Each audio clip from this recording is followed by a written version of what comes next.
Chàng trai này là thiên tài toán học của Hàn Quốc, nhưng thích sống ẩn danh, đạt được vô số giải thưởng lớn của công, chính nghiên cứu toán thế giới, nhưng ở trường, cậu chỉ là một người rất bình thường và thầm lặng.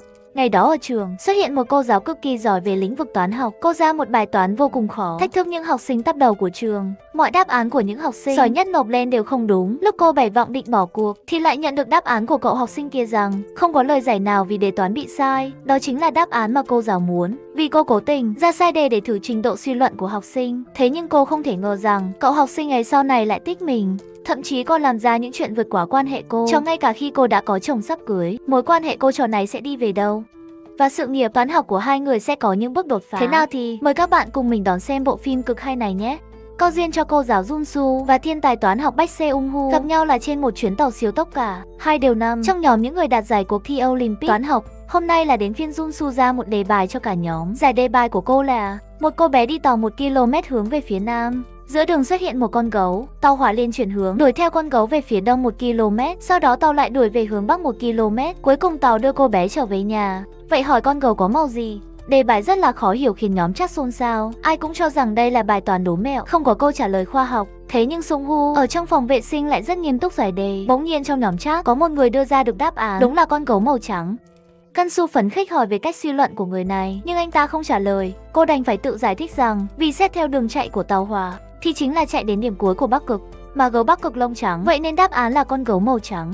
Toán học đối với Kansu chính là thế, muôn màu muôn vẻ chứ không khô khan, chỉ có những con số như nhiều người vẫn thường nghĩ. Chính vì tư duy đặc biệt này mà cô được trưởng phòng giáo phụ tên công anh của trường cấp 3 nổi tiếng ở Sang mời về làm giáo sư, giảng dạy cho những học sinh giỏi nhất của trường. Và chuyến đi này của Kansu chính là đi đến trường ở Sang. Trên tàu có một ông chú liên tục ngủ gật vào vai cô, khiến cô khó chịu. Đi xuống cuối khoang và vô tình gặp Se-ung-hu. Tàu siêu tốc chạy qua đường hầm khiến nó rung lắc nhẹ. Se-ung-hu kịp thời đỡ lấy Gatsu. Đây là lần chạm mặt đầu tiên của hai người nên cả hai hơi có chút bối rối. Hai túi xách giống nhau cũng rơi xuống đất.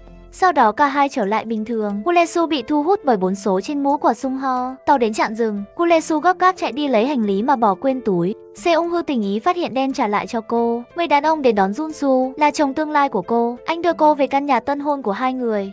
Đây là món quà mà anh đã chuẩn bị từ trước, khiến Kansu vô cùng bất ngờ. Thế nên mãi sau đó cô mới phát hiện ra túi của mình bị tráo đổi với thanh niên trên tàu. Vì tò mò nên cô mở máy ảnh của cậu ra xem và phát hiện ra điều thú vị rằng những bức ảnh mà chàng trai này chụp đều liên quan đến số, nguyên tố và hình học. Cùng lúc đó Sung-hu trở về nhà cũng phát hiện ra mình lấy nhầm túi. Hôm sau anh chủ động liên lạc với Kansu, hẹn ngày đổi lại túi. Anh có số của cô nhờ trung tâm tìm đồ bài lạc, mà cô cũng vừa từ đó đi ra. Cô hẹn anh chiều mai gặp ở ngoài nhà hát lớn. Hai người cứ mãi nhắn tin qua lại mà không để ý bản thân đã lướt qua nhau nhiều lần ở trường học. Tại trường, Kansu đảm nhận vai trò bồi dưỡng học sinh giỏi toán. Thế nhưng cô lại chọn hình vẽ nghệ thuật làm đề bài cho học sinh. Đề bài cô ra lớp trưởng là người nộp đầu tiên. Cậu rất tự tin đáp án của mình không thể nào sai. Lớp phó Agin cũng không chịu thua. Cô cùng gia sư của mình mệt mài giải đế suốt một đêm. Vì Agin có bố mẹ là nghị sĩ, vậy nên cô phải học thật giỏi mới không khiến họ mất mặt. Bố cô còn định đề cử con gái vào danh sách những học sinh được tổng thống đích thân khen thưởng. Điều đó vô tình tạo áp lực lớn cho Agin. Nỗ lực là vậy nhưng đáp án mà Agin giải ra vẫn không đúng.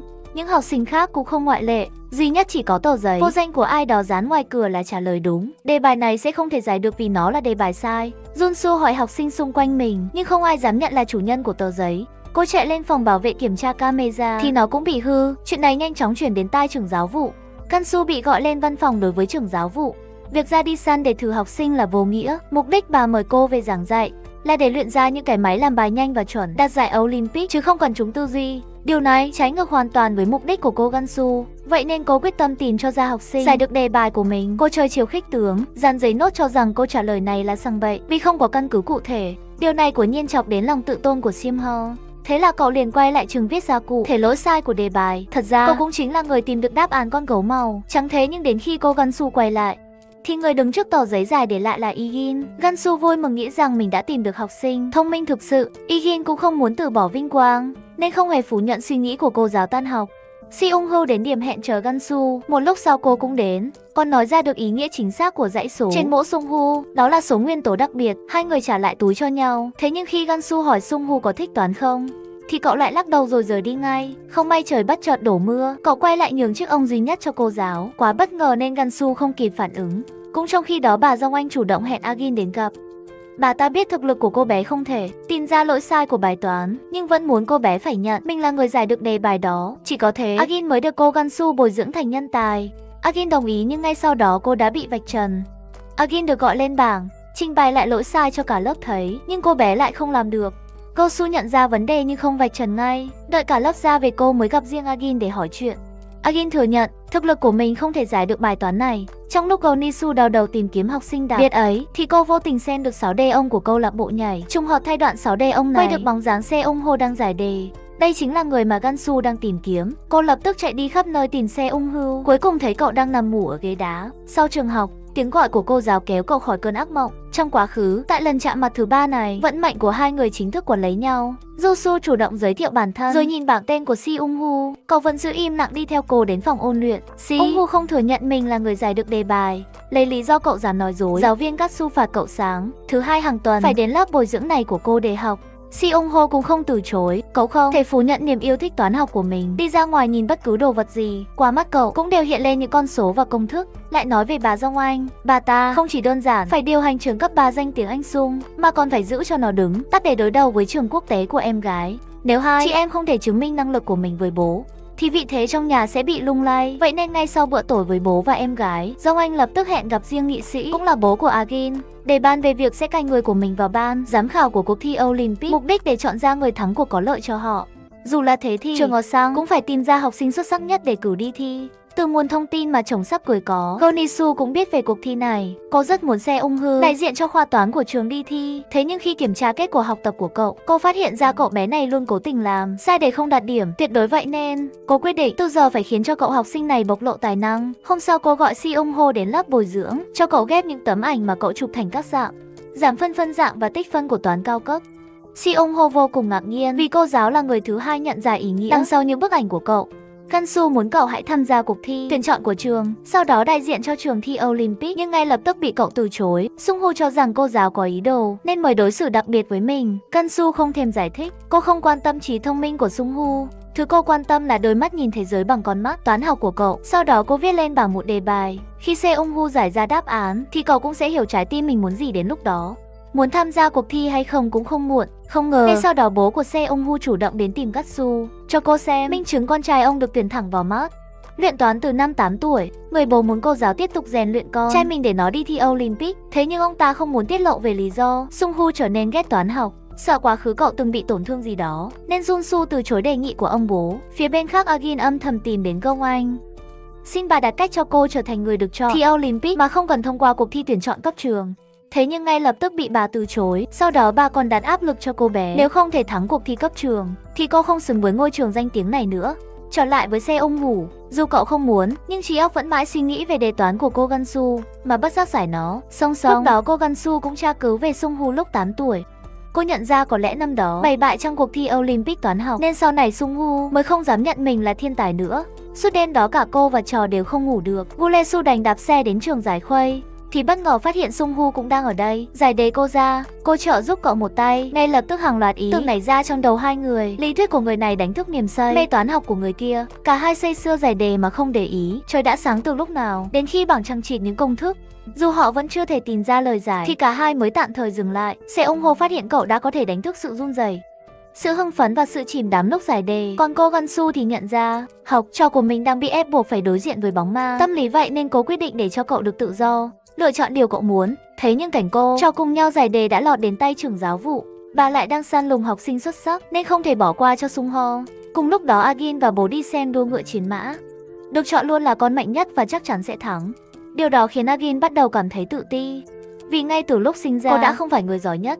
Nhận ra sự bất an của con gái nên tối đó nghị sĩ lại bí mật gặp mặt bà Gong Anh. Ông vừa nhắc đến kỳ thi Olympic, bà liền biết mục đích của ông là muốn đề cử cho cô con gái, vậy nên bà chủ động đưa ra đề nghị ông phải dùng thân phận nghị sĩ giúp trường của bà thông qua hội đồng thẩm định chuyển đổi thành trường năng khiếu toán. Nếu thành công thì bà mới hậu thuẫn cho Isin để Sung-ho không thể tranh slot đi thi với Agin.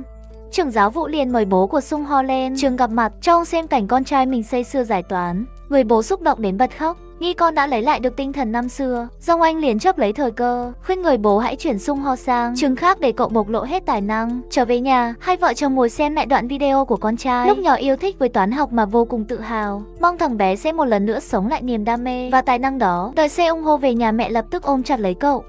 Còn bố thì mong cậu hãy chuyển sang trường năng khiếu khoa học để học. Từ giờ cậu phải tiếp tục làm toán và ông sẽ tạo điều kiện cho cậu đi học thêm. Nghe vậy Sung Hoo cảm thấy vô cùng ngột ngạt. Cậu không muốn nhưng bị bố túm cổ dí vào tù huy chương. Ông muốn con trai tiếp tục mang vinh quang về cho mình. Để tài năng bị lãng quên là một sự lãng phí. Với công sức nuôi dạy của ông, áp lực từ người bố gây ra quá lớn, khiến xe ung hư vùng ra bỏ chạy. Vừa lúc cậu chạy ra ngoài thì gặp cô giáo Gansu. Thấy học sinh của mình mất bình tĩnh thì liền đuổi theo, nhưng bị cậu hất phăng tay ra. Cậu hiểu lầm cô là người giả tạo, giả vờ quan tâm nhưng cũng chỉ là muốn lợi dụng cậu. Ngày hôm sau, Gansu lên hỏi giáo viên bộ môn thì mới biết Se Ung Hu sắp phải chuyển sang trường năng khiếu để luyện thi. Lúc cậu bị bố dẫn đi, cô liều mình chạy ra ngăn ông lại.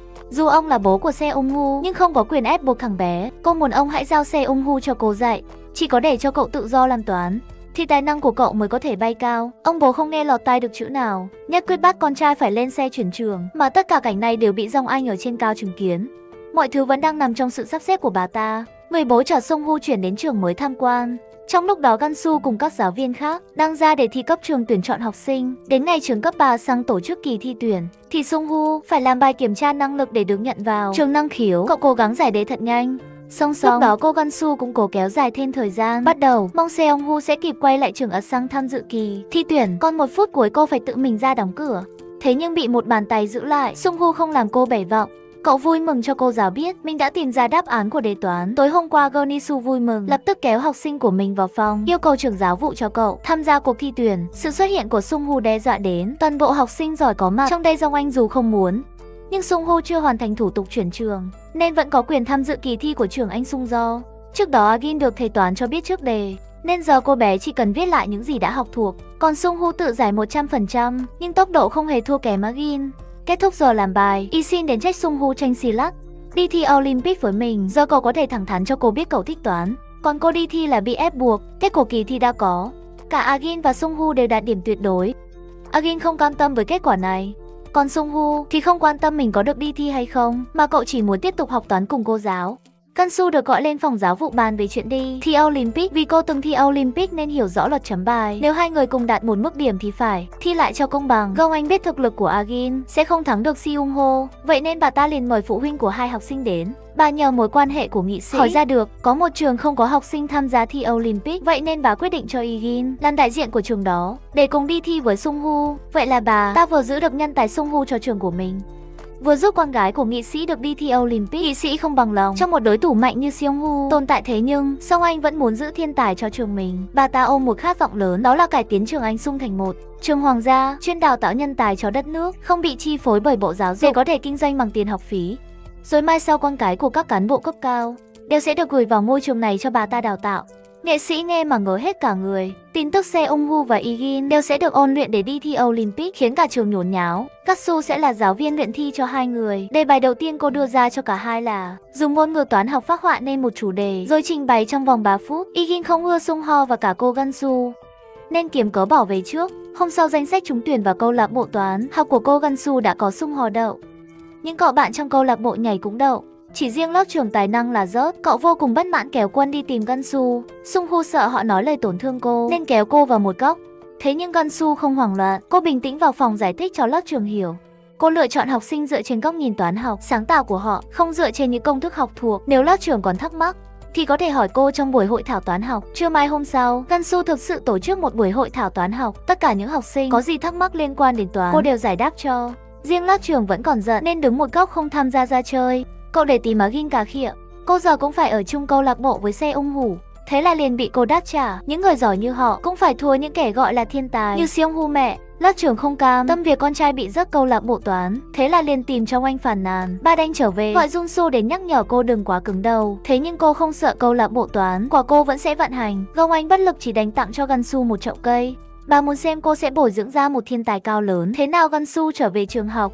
Quyển sách cô cho Sung Ho mượn rơi ra một tờ ghi chú. Cậu mang nó đến hỏi cô giáo, nhưng đây không phải của cô.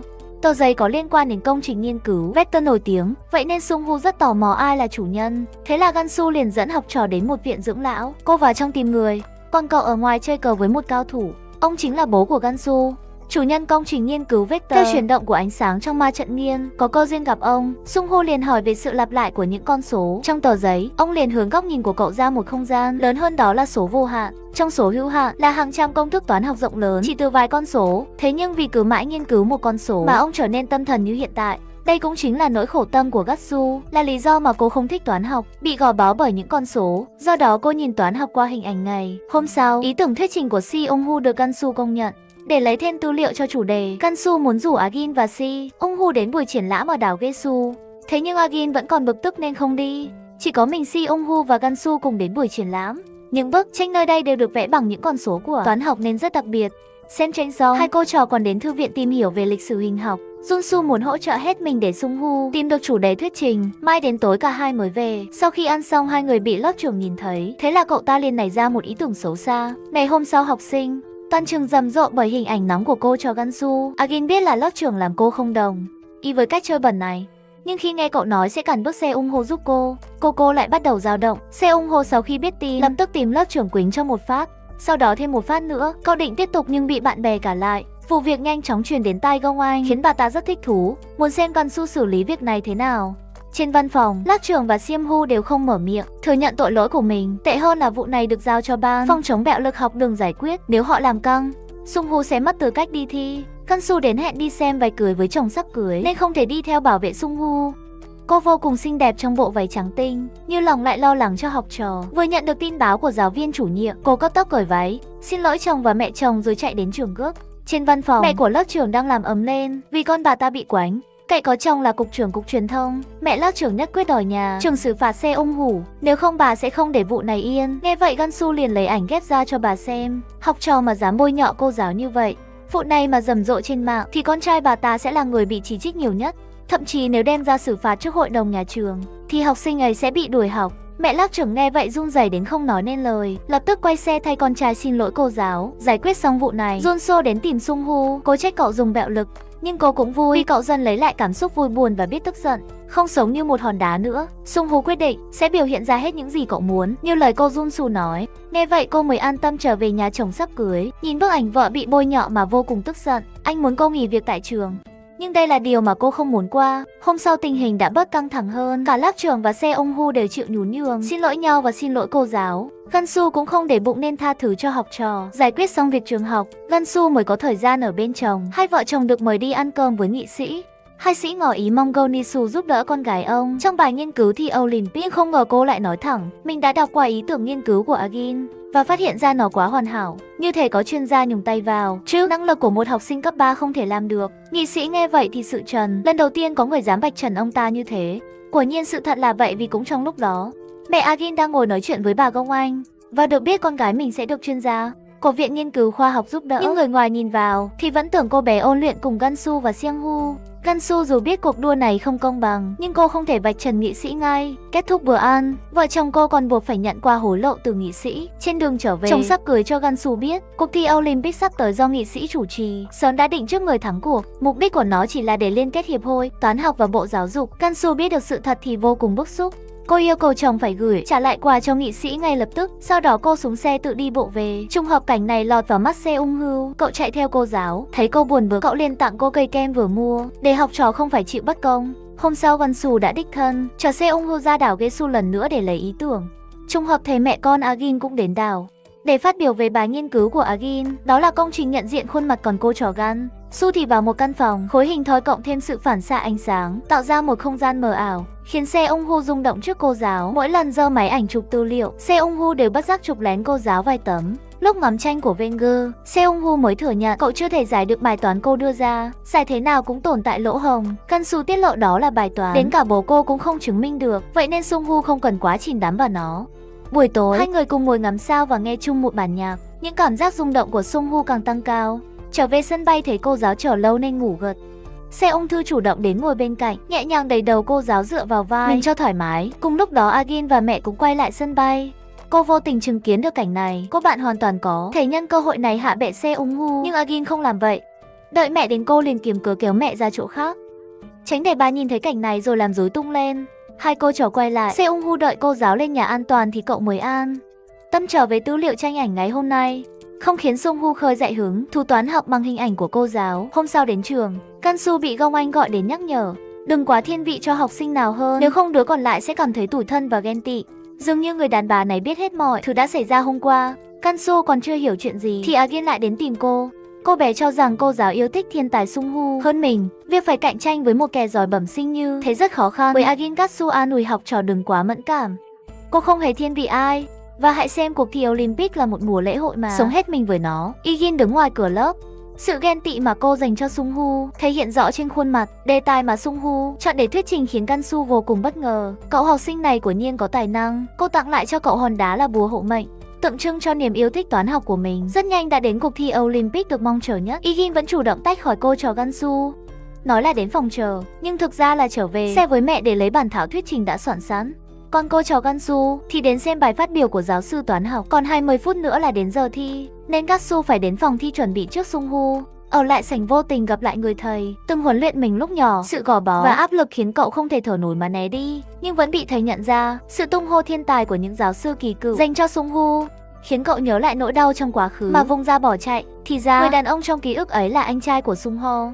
Hai anh em đều được mệnh danh là thiên tài toán học, nhưng tài năng của người em hơn hẳn người anh trai. Người anh cảm thấy tự ti mà nghĩ quẩn, từ đó để lại vết thương tinh thần không thể lành cho Se-ung-ho. Đây cũng chính là lý do mà cậu muốn từ bỏ con đường học toán. Trong lúc tinh thần của Sung Ho đang hoảng loạn thì Agin lại được mời lên thẳng văn phòng gặp mặt. Hội đồng chấm thi có cả Kansu ở đó nên cô cảm thấy điều này không công bằng, vậy nên gọi Agin ra ngoài cùng mình. Sau đó cô gọi điện cho Se-ung-hu. Cậu nhận điện thoại, run rẩy xin lỗi cô giáo. Cậu không còn đủ tự tin để tham dự thi Olympic. Junsu vô cùng lo lắng, lập tức chạy lên sân thượng với học trò. Khi này trên sân thượng xe, Ung-hu nhìn những con số trên biển số xe, rồi nhớ đến lời an ủi của cô Junsu. Động lực làm toán của cậu bùng phát mãnh liệt. Khi này cậu đang trong trạng thái phấn khích của việc được giải một bài toán, cứ thế cậu trả liền một mạch. Cuối cùng cũng có được đáp án của đề bài Gansusa.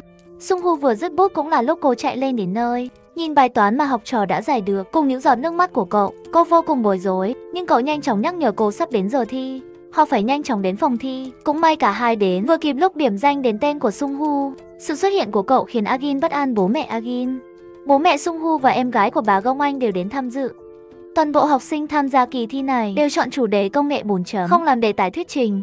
Đến lượt Agin, để làm cho mình nổi bật, cô chọn cách thuyết trình bằng tiếng Anh, lấy mẹ làm ví dụ cho công nghệ nhận diện khuôn mặt của mình. Cách này cũng là để cho mọi người biết cô là con của nghị sĩ. Hoàn thành xong bài thi, Igin áp lực đến nỗi phải chạy vào nhà vệ sinh, nôn thốc nôn tháo. Đến lượt Se-ung-hu, cậu nắm chặt hòn đá may mắn trong tay, tiến lên giảng đường chính, trình bày ý tưởng liệu trí tuệ nhân tạo có thể viết tiểu thuyết, sáng tác nhạc và đánh cờ vua hay không. Cậu dùng lý thuyết số vô hạn và hữu hạn để giải thích trí tưởng tượng cảm xúc của con người là vô hạn, còn sản phẩm công nghệ họ tạo ra dù có tân tiến thì cũng là hữu hạn. Điều này quá trừu tượng khiến cho mọi người bật cười, nhưng cũng không thể phủ nhận Se-ung-hu hoàn toàn khác biệt với những thí sinh trước đó. Họ tạo ra một sản phẩm công nghệ, còn cậu thì tạo ra một tiền đề nghiên cứu toán học. Cô Gansu tự hào về góc nhìn toán học mới mẻ của học trò mình. Agin cũng lo lắng vị trí của mình bị cướp mất. Những người từng chê cười Sung-hu lúc đầu giờ đều phải vỗ tay cho tư duy mới mẻ của cậu. Giờ khắc công bố kết quả đã đến, có 4 học sinh đạt giải, trong đó có cả Agin và Sung-hu.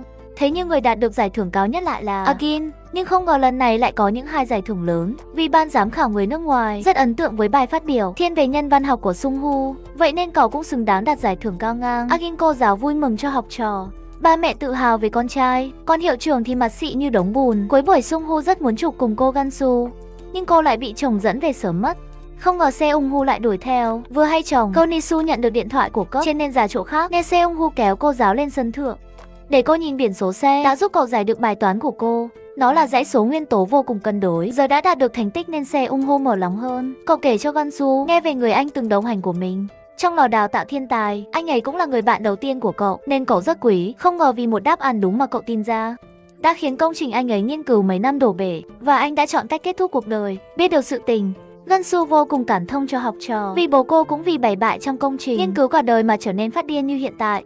Cảnh cô an ủi học trò vô tình lọt vào mắt chồng sắp cưới. Trong bữa ăn tối, anh cho rằng Sung-hu đã bị cảm nắng bởi vợ mình, khuyên vợ nên cẩn thận hơn, nếu không sẽ khiến chàng trai trong độ tuổi đang phát triển cảm xúc rung động. Không chỉ anh nghĩ vậy, mà Agin cũng nghĩ Sung-ho có tình cảm với cô Gansu. Lúc nhỏ cả hai đều được vào lò đào tạo nhân tài, nhưng Agin không phải đứa trẻ có thiên bẩm, nên thường xuyên phải ở lại cuối giờ sửa bài sai. Chỉ có Sung-hu ở lại giúp đỡ cô nên cô rất thích anh, nhưng cũng ghen tị với tài năng của anh. Quay lại hiện tại, không ngờ kiếp nạn nhanh chóng ập đến với Agin. một phóng viên đã phanh phui được chuyện, ý tưởng thuyết trình của Agin. Giống với chương trình nhận diện khuôn mặt của giáo sư Cha lại là giám khảo cuộc thi Olympic. Lại thêm chuyện Gansu từ chối trả lời câu hỏi của phóng viên về quá trình ôn luyện cho hai học sinh, bởi lúc đó cô không biết người phụ nữ ấy là phóng viên. Thế nên việc Agin lấy ý tưởng, thuyết trình của người khác càng bị dư luận thổi phồng, khiến con bé căm giận Gatsu hôm sau đến trường. Agin chỉ vừa xuống xe, liền bị phóng viên vây kín tấn công. Bỗng nhiên xe ung hô từ đâu lao đến kéo tay Agin bỏ chạy. Cậu khuyên cô đến tìm cô Gansu. Agin đến nơi, Gansu nói thẳng với học trò, vấn đề đi đường tắt để đạt giải thưởng là điều sai. Agin là một học sinh thông minh, nhưng trái tim đang hỗn loạn. Vậy nên Junsu có thể giúp cô gỡ rối. Thế nhưng Agin nghe không lọt tai. Cô cho rằng điều kiện gia đình của mình tương xứng với những đãi ngộ mà cô đáng được hưởng. Seong-ho có tài năng thiên bẩm, còn Igin có tiền. Vậy nên cô bé cho rằng cuộc thi này rất công bằng. Cô sẵn sàng bỏ ngoài tai lời chê bai của các bạn. Thậm chí ngay cả bà Gong Anh cũng gọi Gansu để nói chuyện riêng. Những đặc quyền kép mà Igin được hưởng là điều bình thường. Bà ta thẳng thắn cho biết, việc thành lập trường này là để nuôi dạy con ông cháu cha. Vậy nên Gansu đừng cố thay đổi bất cứ điều gì, nếu không cô sẽ phải là người rời đi. Song Anh nói với Gansu là vậy. Nhưng khi nghị sĩ gọi điện ngỏ ý xin trước đề thi giữa kỳ cho con gái, thì bà ta lại không cho. Agin sau khi biết tin thì phát điên với bố mẹ bắt họ bằng mọi giá phải giúp mình đứng nhất lớp. Không ngờ hôm sau Agin trực tiếp đến tìm Gong Anh. Cô bé bày tỏ sự phẫn nộ với Gangsu. Gong Anh thấy vậy thì vô cùng vui, khích lệ Agin phải giữ tinh thần này để đánh bại người khác. Trở lại trường học, Igin thấy cảnh cô trò Gansu thân thiết thì vô cùng ghen tức. Đến giờ tan học, Gansu như mọi khi lấy xe đạp công cộng chạy về. Cô không ngờ thắng xe đã bị ai đó cắt mất. Do đó chiếc xe mất lái khiến cô ngã nhào ra bãi cỏ. Seong-hyu thấy thế, vội chạy đến cõng cô giáo vào bệnh viện. Tuy nhiên cậu lại chẳng có quan hệ gì để làm người bảo hộ cho cô, giống chồng sắp cưới cả. Trong khi đó, Agin phát điên vì phải ôn luyện với cường độ cao, thậm chí còn sử dụng cả thuốc để nâng cao sức tập trung, khiến bà mẹ vô cùng hoảng sợ. Giờ bà không cần con gái đứng nhất toàn trường nữa, nhưng Agin không cam tâm để mất vị trí mà bấy lâu nay mình đứng vững. Phía khác, sau khi cho người đi điều tra, rõ ràng Dong Anh cuối cùng cũng biết cái là kẻ đứng sau thao túng phóng viên phốt trường của mình. Bà cầm chai rượu đến cảnh cáo cô em gái hãy cẩn thận, nhưng cô này cũng chẳng vừa uy hiếp. Ngược lại, vị trí của chị gái quay lại với Seong-ho. Vì để bảo vệ an toàn cho Gansu, cậu mang xe đạp của mình xuống đợi trước nhà cô đón cô. Nhưng cô được chồng chở đi làm. Cứ thế, cậu chạy theo xe cô giáo suốt một quãng đường dài. Gansu lên đến trường nhờ hộp đen từ xe đồng nghiệp, mà cô mới biết hung thủ cắt thắng xe mình là Agin. Gansu không muốn làm lớn chuyện nên gọi Agin để nói chuyện riêng. Cô không trách học trò mà đưa cho học trò bảng phân tích độ lo lắng trong học tập. Cô muốn kiểm tra xem cô bé này đang gặp khó khăn gì về tâm lý. Tất cả những trường hợp Gulesu đưa ra, Agin đều mắc phải, khiến cô bé bật khóc xé nát tờ giấy. Agin tìm gặp riêng Sung-hu, thừa nhận mình là hung thủ gây ra tai nạn cho cô giáo. Igin dùng an toàn của cô Gansu để đe dọa Sung-ho không được làm bài thi tốt hơn mình, nhưng bị cậu từ chối vì từ giờ cậu sẽ trở thành phiên bản tốt hơn. Thấy cách này không được, Igin liền gửi thiệp cưới của cô giáo và chồng sắp cưới cho Sung-ho vỡ mộng. Sự thật bất ngờ khiến cậu sốc đến nỗi tự ngâm mình dưới trời mưa, nhìn chằm chằm tấm thiệp rồi quay lại trường tìm cô giáo. Cô từng nói cậu hãy cứ thể hiện cảm xúc của mình, nhưng giờ những cảm xúc ấy buộc phải kìm nén lại. Gansu biết học trò đang định nói gì nên chủ động đứng xa cậu ra. Sung-hu đau lòng đưa lại cho cô giáo tập ảnh rồi rời đi. Cùng lúc này, Agin mang tấm ảnh Gansu dựa vai Sung-hu đến cho Gong Anh xem. Cô bé biết bà cần thứ này để đối phó với Gansu, vậy nên cô sẽ gửi ảnh cho bà để đổi lại đề thi giữa kỳ. Điều kiện này khiến Gong Anh bật cười từ chối. Thế nhưng bà ta vẫn nói Agin hãy giữ thật kỹ bức ảnh, cho ngày dùng đến nó. Chủ nhật Gansu có bữa ăn với bố chồng sắp cưới. Ông nhắc nhở cô phải ưu tiên con cái của nghị sĩ trong trường học, nhưng Gansu không đồng ý sự bất công ấy. Trên đường trở về, chồng khuyên thế nào cô cũng không thay đổi suy nghĩ, mọi việc quá rối. Bởi nên Junsu quyết định đến tìm bố cô. Vừa đến nơi thì cũng là lúc Seong-ho lên xe trở về. Thì ra trước đó cậu đã đến thăm bố Junsu, cho ông xem bài toán mà cậu tìm ra đáp án. Hôm sau đến trường, Seong-ho bị Junsu gọi đến phòng toán trả lại món quà. Tâm ý của cậu cô hiểu nhưng không thể nhận nó. Cô mong cậu sẽ sớm tìm được một bài toán phù hợp với mình. Sung-ho cố gắng kìm nén cảm xúc rồi rời đi. Món quà này vô tình bị lớp trưởng phát hiện. Cậu ta dùng nó uy hiếp Sung-ho ra sân bóng gặp mặt. Lớp trưởng không chịu trả lại bức ảnh, trừ khi Seon-gu quay lại làm học sinh có thành tích đứng cuối lớp. Seon-gu tức giận định cho lớp trưởng một trận. Không ngờ tên này dám uy hiếp sẽ gieo ra bức ảnh cho toàn trường, biết làm ảnh hưởng đến sự nghiệp của Gatsu. Seon-gu không dễ bị dọa, cậu thề sẽ cướp vị trí đứng nhất của lớp trưởng trong kỳ thi. Sắp tới kỳ thi giữa kỳ sắp đến, cả thầy và trò đều bận rộn chuẩn bị cho công tác ôn tập và ra đề. Lợi dụng sự bận rộn này, thầy dạy toán lén chụp bộ đề gửi cho mẹ Agin. Bà mẹ hào hứng vào phòng đưa cho con gái học thuộc. Đến hôm thi, Sung-ho giữ vững phong độ làm bài nhanh chóng, Agin thì lén lút ghi lại đáp án đã học thuộc. Kết quả chấm thi đã có, Sung-ho làm đúng hết, khiến lớp trưởng ghen tức sẽ luôn tờ đề. Agin hoàng hồn phát hiện có một câu đã sửa lại đáp án, nhưng cô bé vẫn chép y chang đáp án sai ban đầu. Cùng lúc đó thầy dạy toán cũng phát hiện mình quên sửa lại đáp án sai cho Agin. Khi này cô bé đã bị Gansu gọi lên văn phòng, đứng trước những câu chất vấn của cô giáo Agin. Đang không biết biện minh làm sao, thì thầy dạy toán bước vào, gọi Gansu ra ngoài giải vây cho cô bé. Sau đó ông ta vội báo lại tình hình cho mẹ Agin. Chuyện này vô tình bị nghị sĩ phát hiện. Để cứu con gái, ông chỉ còn cách đến tìm Trông Anh nhận lỗi. Không ngờ bà ta mới là người cho phép thầy giáo toán gửi đề thi cho mẹ Agin. Vốn chuyện này sẽ êm đẹp nếu Agin có đủ khả năng nhận ra để bị sai, nhưng thực lực của con bé quá kém. Nghe vậy nghị sĩ vội quỳ xuống cầu xin công anh hãy cứu con gái mình. Đổi lại, ông sẽ dùng mối quan hệ với bộ giáo dục để nâng đỡ. Trường của bà, Gansu và cô giáo chủ nhiệm sớm đã nghĩ đến khả năng bị dò dỉ đề thi, cũng nghĩ đến việc Agin sẽ chép lại đáp án học thuộc. Họ định đợi kỳ thi kết thúc mới bắt đầu điều tra sâu, tránh gây hoang mang cho học sinh. Kết thúc kỳ thi, Agin chỉ đứng thứ 13 toàn trường còn. Sungho điểm môn nào cũng là 100. Lắc trường cây cú cho cả lớp xem ảnh chụp cô Gansu. Để chuyện này không tiếp diễn, Sungho quyết định mang nó đi đốt. Từ một đứa đứng bét vươn lên thành người có điểm tuyệt đối, nên Sungho bị mọi người đồn đoán là có quan hệ bất chính với cô giáo dạy toán. Vì kỳ thi đã kết thúc nên cô Nisu muốn làm dò đáp án của Agin, nhưng cô chủ nhiệm lại cho cô biết thầy hiệu phó không muốn hai người tiếp tục đào sâu vào chuyện này. Đây là ý của Song Anh, bà ta đẩy hết trách nhiệm cho thầy giáo toán. Bắt ông ta đứng trước hội đồng nhà trường thừa nhận lỗi lầm của mình. Thế là môn toán phải thi lại, toàn bộ bài thi của các học sinh sẽ bị hủy bỏ, đồng nghĩa không ai còn biết đáp án. Y xin làm nghệ sĩ biết tin cười như được mùa. Nghĩ mọi chuyện đã được giải quyết ổn thỏa, tại trường học, thầy dạy toán lấy lý do cách giải bài của học sinh không nằm trong chương trình giảng dạy, vậy nên đề toán sẽ được ra lại. Sungho không đồng ý với điều này, thế là liền bị ông ta dẫn lên văn phòng chửi mắng trước mặt cô Gansu. Thế là cậu trực tiếp ghi lại cách giải của mình. Nó giống với chương trình được dạy khiến thầy dạy toán cứng họng, nhưng thầy cô khác thấy đáp án đúng thì vui mừng vì không phải ra lại để thi nữa, còn thầy dạy toán thì hối hận, phải chạy đến cầu cứu bà Gong Anh. Cùng lúc đó Agin cũng phải nhắn tin cầu cứu mẹ. Vì cô bé lần nữa bị Gansu chất vấn đáp án sai, không thể trả lời nên Agin chơi chiều hô hấp khó khăn, buộc Gansu phải cùng thầy thể dục đưa cô bé ra phòng y tế. Chuyện này bị các học sinh khác chứng kiến, tưởng Gansu chèn ép Agin. Mẹ Agin cũng tức giận cho cô một bà ta. Vì dám ức hiếp con gái bà ta định tiếp tục nhưng bị Seung-hoo cản lại, cậu đẩy bà ta vào tường. Dong Anh xuất hiện đưa Gansu và mẹ Agin lên văn phòng. Bà bắt mẹ Agin phải xin lỗi Gansu. Sau đó hứa với Gansu mình sẽ đích thân kiểm tra lại kết quả môn toán rồi báo với cô. Nghe vậy cô mới đồng ý rời đi. Chuyện này truyền đến tai em gái Gong Anh nên cô đích thân mời Gansu đến gặp Gong Gan, cho Gansu biết chị gái mình không ngại ra tay trừ khử kẻ cản đường như Gansu vậy, nên nếu gặp bất lợi gì Gansu có thể đến cầu cứu Gongsu.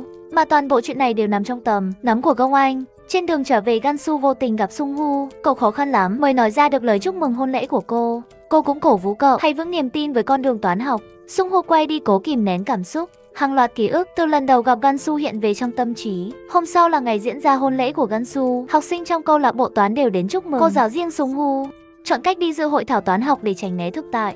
Junsu cùng chồng bước vào lễ đường trong sự chúc phúc của mọi người. Đột nhiên màn hình chính hiện lên, hình ảnh cô tựa đầu vào vai Seung-hoo. Cả lễ đường vang lên tiếng bàn tán xôn xao. Chuyện này do Song Anh chủ mưu. Cảnh Song-hoo chúc mừng Gansu hôm qua cũng bị thám tử của bà ta chụp lại. Gansu ngơ ngác, chồng nghi ngờ cô còn mẹ chồng bỏ về ngay giữa hôn lễ. Trong khi Song-hoo được mời lên đài truyền hình để phát biểu về thành tích của mình, thì ở trường, Gansu bị đuổi việc trong sự chỉ trích của phụ huynh. Song Anh của nhiên làm rất đúng quy trình. Bà ta tận dụng triệt để những cách có thể để hạ bệ người khác mới. Đó mà đã 4 năm trôi qua, Sung-hoo giờ đã trở thành thiên tài nổi tiếng khắp cả nước, đạt được vô số các giải thưởng lớn nhỏ và giải Nobel toán học. Trong lúc phỏng vấn, cậu tiết lộ mình đã bỏ học cấp 3. Thi kỳ thi đánh giá năng lực để vào đại học sớm, từ đó vùi đầu vào toán học. Việc cậu đạt được thành tựu và nổi tiếng chỉ là để khiến một người đặc biệt không lãng quên cậu. Cũng trong khoảng thời gian này, Ye-gin thì tốt nghiệp và trở thành người đại diện cho trường. Bà Dong Anh thành công biến giáo dục thành công cụ kinh doanh, quan chức cấp cao phải cúi đầu trước bà để xin cho con vào trường học. Dong Anh không từ bất cứ thủ đoạn nào để đạt được mục đích, kể cả lợi dụng con gái mình, dùng nước mắt để ép con phải nâng cao thành tích, học tập trở lại với Seung-hoo. Cậu được mời đi diễn thuyết ở khắp nơi. Trong một lần, cậu vô tình gặp cô gái đội mũ dãy số nguyên tố, tưởng đó là Gulesu. Tim cậu đập nhanh hơn bao giờ hết, chạy nhanh lên chỗ khán giả. Nữ ấy cởi múa của cô ra nhưng không phải Gulesu. Kết thúc buổi diễn thuyết, cô bé ấy xin được chữ ký vào một bức ảnh của anh. Buổi tối, người bạn gửi cho Sung-hoo mạng xã hội của cô bé ấy. Anh vô tình lướt được một bài đăng của cô bé về quyển sách. Nó giống quyển cô Gulesu từng cho anh mượn. Ký ức của Sung-hoo quay lại 4 năm trước. Ngày Gansu bị bắt, anh liều mạng xông lên thế sẽ rửa oan giúp cô. Thế nhưng khi anh lần nữa chạy đến nhà tìm cô, thì cô đã dọn đi nơi khác. Nhắn tin cô không nghe máy quay lại hiện tại. Sung-hoo theo dấu quyển sách, tìm đến thư viện hỏi người phụ trách thì mới biết sách được ấn mộc này đều do một người giấu tên quyên tặng. Seung-hoo lại đến viện dưỡng lão thăm bố Gatsu. Cậu cho ông xem luận đề mà ông chứng minh giờ đã được cậu tiếp bút hoàn thành, còn giành được huy chương khen thưởng. Lúc cậu đẩy ông trở về phòng thì vô tình nghe y tá nói, con gái ông cũng đến đây thăm. Cậu vội chạy vào phòng tìm nhưng cô đã rời đi. Cậu chạy ra ngoài nhưng cũng không thấy. Y tá cho biết cô ấy sẽ đến đây 1 tháng 2 lần. Se Ung Ho định rời đi thì ông trở lại cho cậu gặp lại Gatsu. Si Ung Ho chỉ muốn nghe được lời khen thưởng của cô giáo dành cho mình, nhưng cô lại muốn tuyệt giao quan hệ với cậu. Thế nhưng sau đó Gatsu lại lén xem luận văn mà Si Ung Ho gửi lại cho bố mình. Bên này đột nhiên Công Anh lại muốn mời Si Ung Ho về trường của mình làm giáo viên dạy toán. Không ngờ anh lại đồng ý. Giờ trường của bà ta đã được nâng cấp lên thành trường năng khiếu toán. Những cậu học sinh giỏi nhất được mời về trong buổi lễ khai giảng. Thế nhưng khi Sung Ho xuất hiện, mọi sự ngưỡng mộ đều đổ dồn về phía anh. Hào quang của những người kia cũng bị dập tắt, khiến họ không vui. Dạy học ở môi trường này, Sung Ho vô tình gặp lại cô bé lần trước. Cô bé tên Sia ra chơi. Anh gọi cô lại, hỏi cô có được giáo viên nào dạy kèm không. Nhưng Sia thuộc dạng con nhà nghèo nên không có tiền đi học thêm, lại còn bị những bạn học khác khinh thường. Trong đó có con gái của Gong Anh là Gina. Thế nhưng khi Sia bị những đứa khác bắt nạt, Gina lại đứng ra mắng chúng giúp cô. Thật ra giáo viên dạy kèm cho Sia là Gansu, nhưng Gansu không cho cô nói với ai nên cô bé mới không nói. Gansu ở nhà xem tin tức cũng biết Sung Ho đang làm giáo viên ở trường Asang. Thật ra bây giờ cô là giáo viên ôn luyện toán ở trung tâm ôn luyện Samu. Trung tâm này giữ kín danh tính giáo viên và đặc biệt rất khó để xin vào học, kể cả có là con nhà giàu. Mẹ Agin phải gọi điện xin mãi. Thì con trai út của bà ta là Yukon mới được thêm vào danh sách chờ xét duyệt. Khi này ở trường, thầy toán năm xưa chủ động xin chụp cùng Se Ung Ho. Phía khác, chồng sắp cưới của Junsu là Tae-san đã ly hôn với cô, nhưng thật ra vẫn đang ngấm ngầm rửa oan cho cô. Trong quá khứ, cô từng nói với anh rằng cô bị hiệu trưởng hại. Vậy nên giờ anh mới liên kết với Giang Gan để điều tra sự tình vụ án năm xưa tại trường. Anh xung quay lại với Gansu. Cô nghe kia nói, thầy giáo mới yêu cầu cả lớp phải tìm quyển sách Tôi yêu thích toán học để viết một bài nghiên cứu. Nhưng giờ quyển sách đó đã ngừng xuất bản và rất khan hiếm, nên cô bé không thể tìm ra để giúp học sinh của mình. Gansu đến thư viện nơi cô từng quyên góp sách và tìm được quyển sách đó. Không ngờ Sung Ho sớm đã ở đây đợi cô. Đã đến giờ đóng cửa thư viện nên người quản lý tắt hết đèn khiến Junsu giật mình. Se Ung Ho kịp thời đỡ lấy cô. Anh vội chạy ra ngoài tìm quản lý nhưng cô ấy đã đi về. Thậm chí còn đóng cửa nhốt hai người bên trong. Trong lúc chờ người đến mở cửa, Sung Ho có thời gian ở riêng với Gansu. Anh nhớ lại hai người từng ở thư viện này cùng xen tranh. Anh cũng đoán được Se là học trò của Gansu. Lúc cô đang bối rối thì người quản lý đến. Hai người thoát được ra ngoài. Gansu lên xe trở về. Sung Ho lái mô tô theo sau cô ở phía khác. Lớp trưởng giờ đã trở thành thầy dạy thêm cho em trai của Yasin. Anh cũng đang để ý đến cô nên hết giờ dạy thêm. Anh chủ động ngỏ ý đưa cô về. Igin thích thú trước chiếc xe mới mua của lớp trưởng nên cô muốn cầm lái. Anh ngờ cô phấn khích nên chạy quá nhanh, suýt thì chạm trúng Gansu. Igin xuống xe bực tức đập cửa, yêu cầu tài xế xe chẳng xuống xin lỗi mình. Gansu lại không muốn gặp lại bọn họ. Đúng lúc này thì Sung Ho đi đến. Agin bị phân tâm tạo cơ hội cho Gansu rời đi. Cô đã trở về trung tâm nhưng đầu không ngừng nhớ lại khoảnh khắc gặp lại Sung Ho. Còn anh thì dù bị cô ngó lơ nhưng vẫn rất vui khi được gặp lại. Hôm sau anh chủ động nhắn tin chào buổi sáng với cô. Anh có được số điện thoại của cô chỉ bởi một cái nhìn thoáng qua từ dãy số trong xe cô. Se Ung Ho hẹn Junsu ra ngoài ăn trưa. Anh rất vui vì cô xuất hiện, nhưng không phải để ăn trưa cùng anh, mà là để bảo anh hãy xóa số điện thoại và đừng liên lạc với cô nữa. Thế là Sung Ho lại chuyển qua tìm hiểu về học sinh của cô là Sia, nhờ cuốn sách mà Gansu tìm cho. Sia xuất sắc hoàn thành bài tiểu luận. Cô bé được Sung Ho mời tham gia vào bài luận văn sắp tới của anh. Đổi lại anh muốn biết cô bé đã gặp Gansu như thế nào. Biết không thể giấu nên ca đành tiết lộ. Gulesu biết cô bé qua bàn cờ tướng cá cược. Tuy tuổi còn nhỏ nhưng ca có thể đánh bại hết những cây đa cây để. Trong làng cờ tướng, ăn hết tiền cá cược. Nhưng xui thay một ngày cô bị cảnh sát bắt. Cô là trẻ mồ côi nên không có ai bảo lãnh. Dù không quen biết nhưng Gansu lại trở thành người báo hộ cho cô ra khỏi đồn. Từ đó ra trở thành học trò của cô ở phía khác. Bà Dông Anh cũng biết về luận văn của thầy Sung Ho. Bà ta hứa với các phụ huynh mình sẽ giúp con của họ có tên trong danh sách người cộng tác làm luận văn với thầy ấy. Vẫn như mọi khi, mẹ Yasin ở lại cuối buổi để tặng quà cho Dông Anh lấy lòng bà ta. Kết thúc buổi trà chiều với các quý bà, Dông Anh đột nhiên bị gọi lên đồn cảnh sát vì con bà ta bị nghi ngờ là kẻ trộm đồng hồ của người khác ở phòng tập yoga. Dông Anh bình tĩnh đưa danh thiếp của mình cho cảnh sát, nhắc nhở anh ta đừng làm lớn chuyện này. Sau đó bà lập tức chạy về trường, tìm đến tủ đồ của con gái, tìm bên trong, không ngờ lại thấy chiếc đồng hồ bị trộm. Bà ta hét lên tức giận. Mặt khác Sia cũng đi mãi chưa về. Gansu lo lắng gọi điện thế nào, cô bé cũng không bắt máy. Thì ra cô bé được Se Ung Ho dẫn đến viện dưỡng lão, chơi cờ cùng bố Gansu. Anh cũng nhân cơ hội này nghe máy thay Sia. Biết hai người đang ở viện dưỡng lão, Gansu lập tức lái xe đến đó đưa Sia về. Cô bé than nói bụng. Sung Ho liền nhân cơ hội đó xin Gansu cho đi ăn cơm ké. Anh giờ đã là thầy giáo nhưng khi ngồi ăn với Sia, anh chẳng khác nào học sinh của Gansu. Trên đường trở về, Sia cho Gansu biết cô bé sẽ được tham gia vào dự án thành lập Viện Bảo tàng Toán Quốc gia của Sung Ho. Khi này anh đã đến bữa tiệc họp lớp cùng các bạn. Igin vẫn còn mang chấp niệm với Sung Hu. Không ngờ anh chủ động xin số điện thoại mới của cô. Hôm sau tại trường học, Gina phát hiện chiếc đồng hồ đã không còn trong túi của mình thì hoảng hốt. Ở phía khác, bà Gong Anh đang ra sức thuê luật sư chạy vụ kiện cáo này cho con gái. Dù sao cũng không đủ chứng cứ nên cảnh sát chưa thể buộc tội Gina. Cô bé vẫn chưa biết là ai lấy đồng hồ đi nên mang theo sự lo lắng vào học lớp của Se-ung-hu. Thấy có cả Sia tham gia, đám nhà giàu tỏ ra khinh thường cô bé Se-ung-hu ra để cho học sinh là hay nghĩ sản phẩm toán học để trưng bày trong bảo tàng. Ra chơi, Gina chủ động tiếp cận cho Ca mượn laptop của mình làm PowerPoint. Tưởng rằng bạn bè cùng lớp muốn giúp đỡ nhau nên Ca không hề nghi ngờ. Ngày hôm sau, Song Anh chủ động mời phóng viên, phụ huynh và các nhà chức trách trong Bộ Giáo dục đến trường để công bố về dự án bảo tàng quốc gia của Seoul. Ho Gan-soo ở chung Tâm cũng đang xem trực tiếp buổi ra mắt này. Từng học sinh được lên phát biểu về ý tưởng của mình. Đến lượt Gina. Silas thuyết trình vừa được bật lên, Kia ở bên dưới vô cùng ngỡ ngàng vì cô bạn này dám cướp ý tưởng của mình. Cô Su ở nhà cũng nhận ra đây là bài làm của Sia. Đến lượt Sia, cô bé bật bài thuyết trình giống y chang Gina, khiến cả hội trường bàn tán xôn xao, cho rằng cô bé cướp ý tưởng trắng trợn. Gong Anh ở bên dưới đoán chắc rằng con gái làm ra chuyện đáng xấu hổ này. Hai nữ sinh bị mời lên phòng hội đồng nói chuyện trực tiếp với hiệu trưởng và Se-ung-ho. Gina không biết xấu hổ, nói dối rằng mình cho Sia mượn máy, không ngờ bị Sia copy ý tưởng. Long Anh sợ sự thật bị lộ nên đề nghị tuần sau hai học sinh phải mang bằng chứng đến để thanh minh. Người cướp ý tưởng sẽ phải rút khỏi dự án trở về nhà. Bà ta tát cho con gái một phát đau điếng. Gina không có gì là sợ hãi, còn không thèm thừa nhận mình là kẻ trộm đồng hồ. Gong Anh càng ra sức bảo vệ danh dự của trường học. Gina càng muốn phá nó. Katsu không thể để cho học sinh của mình chịu thiệt. Cô lên phòng giám đốc, yêu cầu ông sắp xếp cho mình gặp mẹ của Gina, vì cô bé ấy cũng muốn xin vào trung tâm này học thêm. Trên đường trở về, Gan-soo vô tình bị Tae-san bắt gặp. Anh lập tức lái xe đi theo. Sau cô đến trước một quán cà phê, anh chủ động gọi cô lại. Sự tái hợp bất ngờ khiến Gan-soo không kịp chuẩn bị. Thấy Tae-san giữ tay Gan-soo lại, Sung-hu ở gần đó lập tức chạy đến tách hai người ra. Tae-san vẫn đổ lỗi cho vợ cũ, không giữ khoảng cách với Sung-hu, để mọi chuyện đi quá xa. Vậy mà giờ hai người vẫn còn liên lạc. Katsu không muốn giải thích nhiều với anh. Sở dĩ cô đi gặp Se-ung-hu là để nói cho anh biết Sia bị oan. Thấy Sung-hu vẫn chưa nghĩ ra cách giải oan cho Sia, Katsu quyết định sẽ làm theo cách của mình, khiến anh rất lo lắng. Khi này ở trường học, Gina chặn đường không cho Sia về. Cô ta dọa sẽ đâm bút vào người cô nhưng bị cô hất đi. Gina không bỏ cuộc cảnh cáo Sia đừng cố chống lại mình. Cùng lúc đó, Tae-san và Sung-hu cũng chạm trán nhau. Hai người đàn ông đều nghĩ mình mới có đủ tư cách để bảo vệ cho Go-ni-su. Thế nhưng giờ Sung-hu đã lớn, có thể trở thành đối thủ đáng gờm của Tae-san. Hôm sau, Gan-soo có cuộc hẹn với Gong Anh. Bà ta vẫn chưa biết cô là gia sư mà mình muốn gửi gắm con gái. Thế nhưng khi đến nhà hàng, Gan-soo lại vào một phòng khác ăn để cho giám đốc đến nói chuyện với Gong Anh. Ông cho bà biết Sia là học trò của Gan-soo, vậy nên Gong Anh phải công trong vụ này.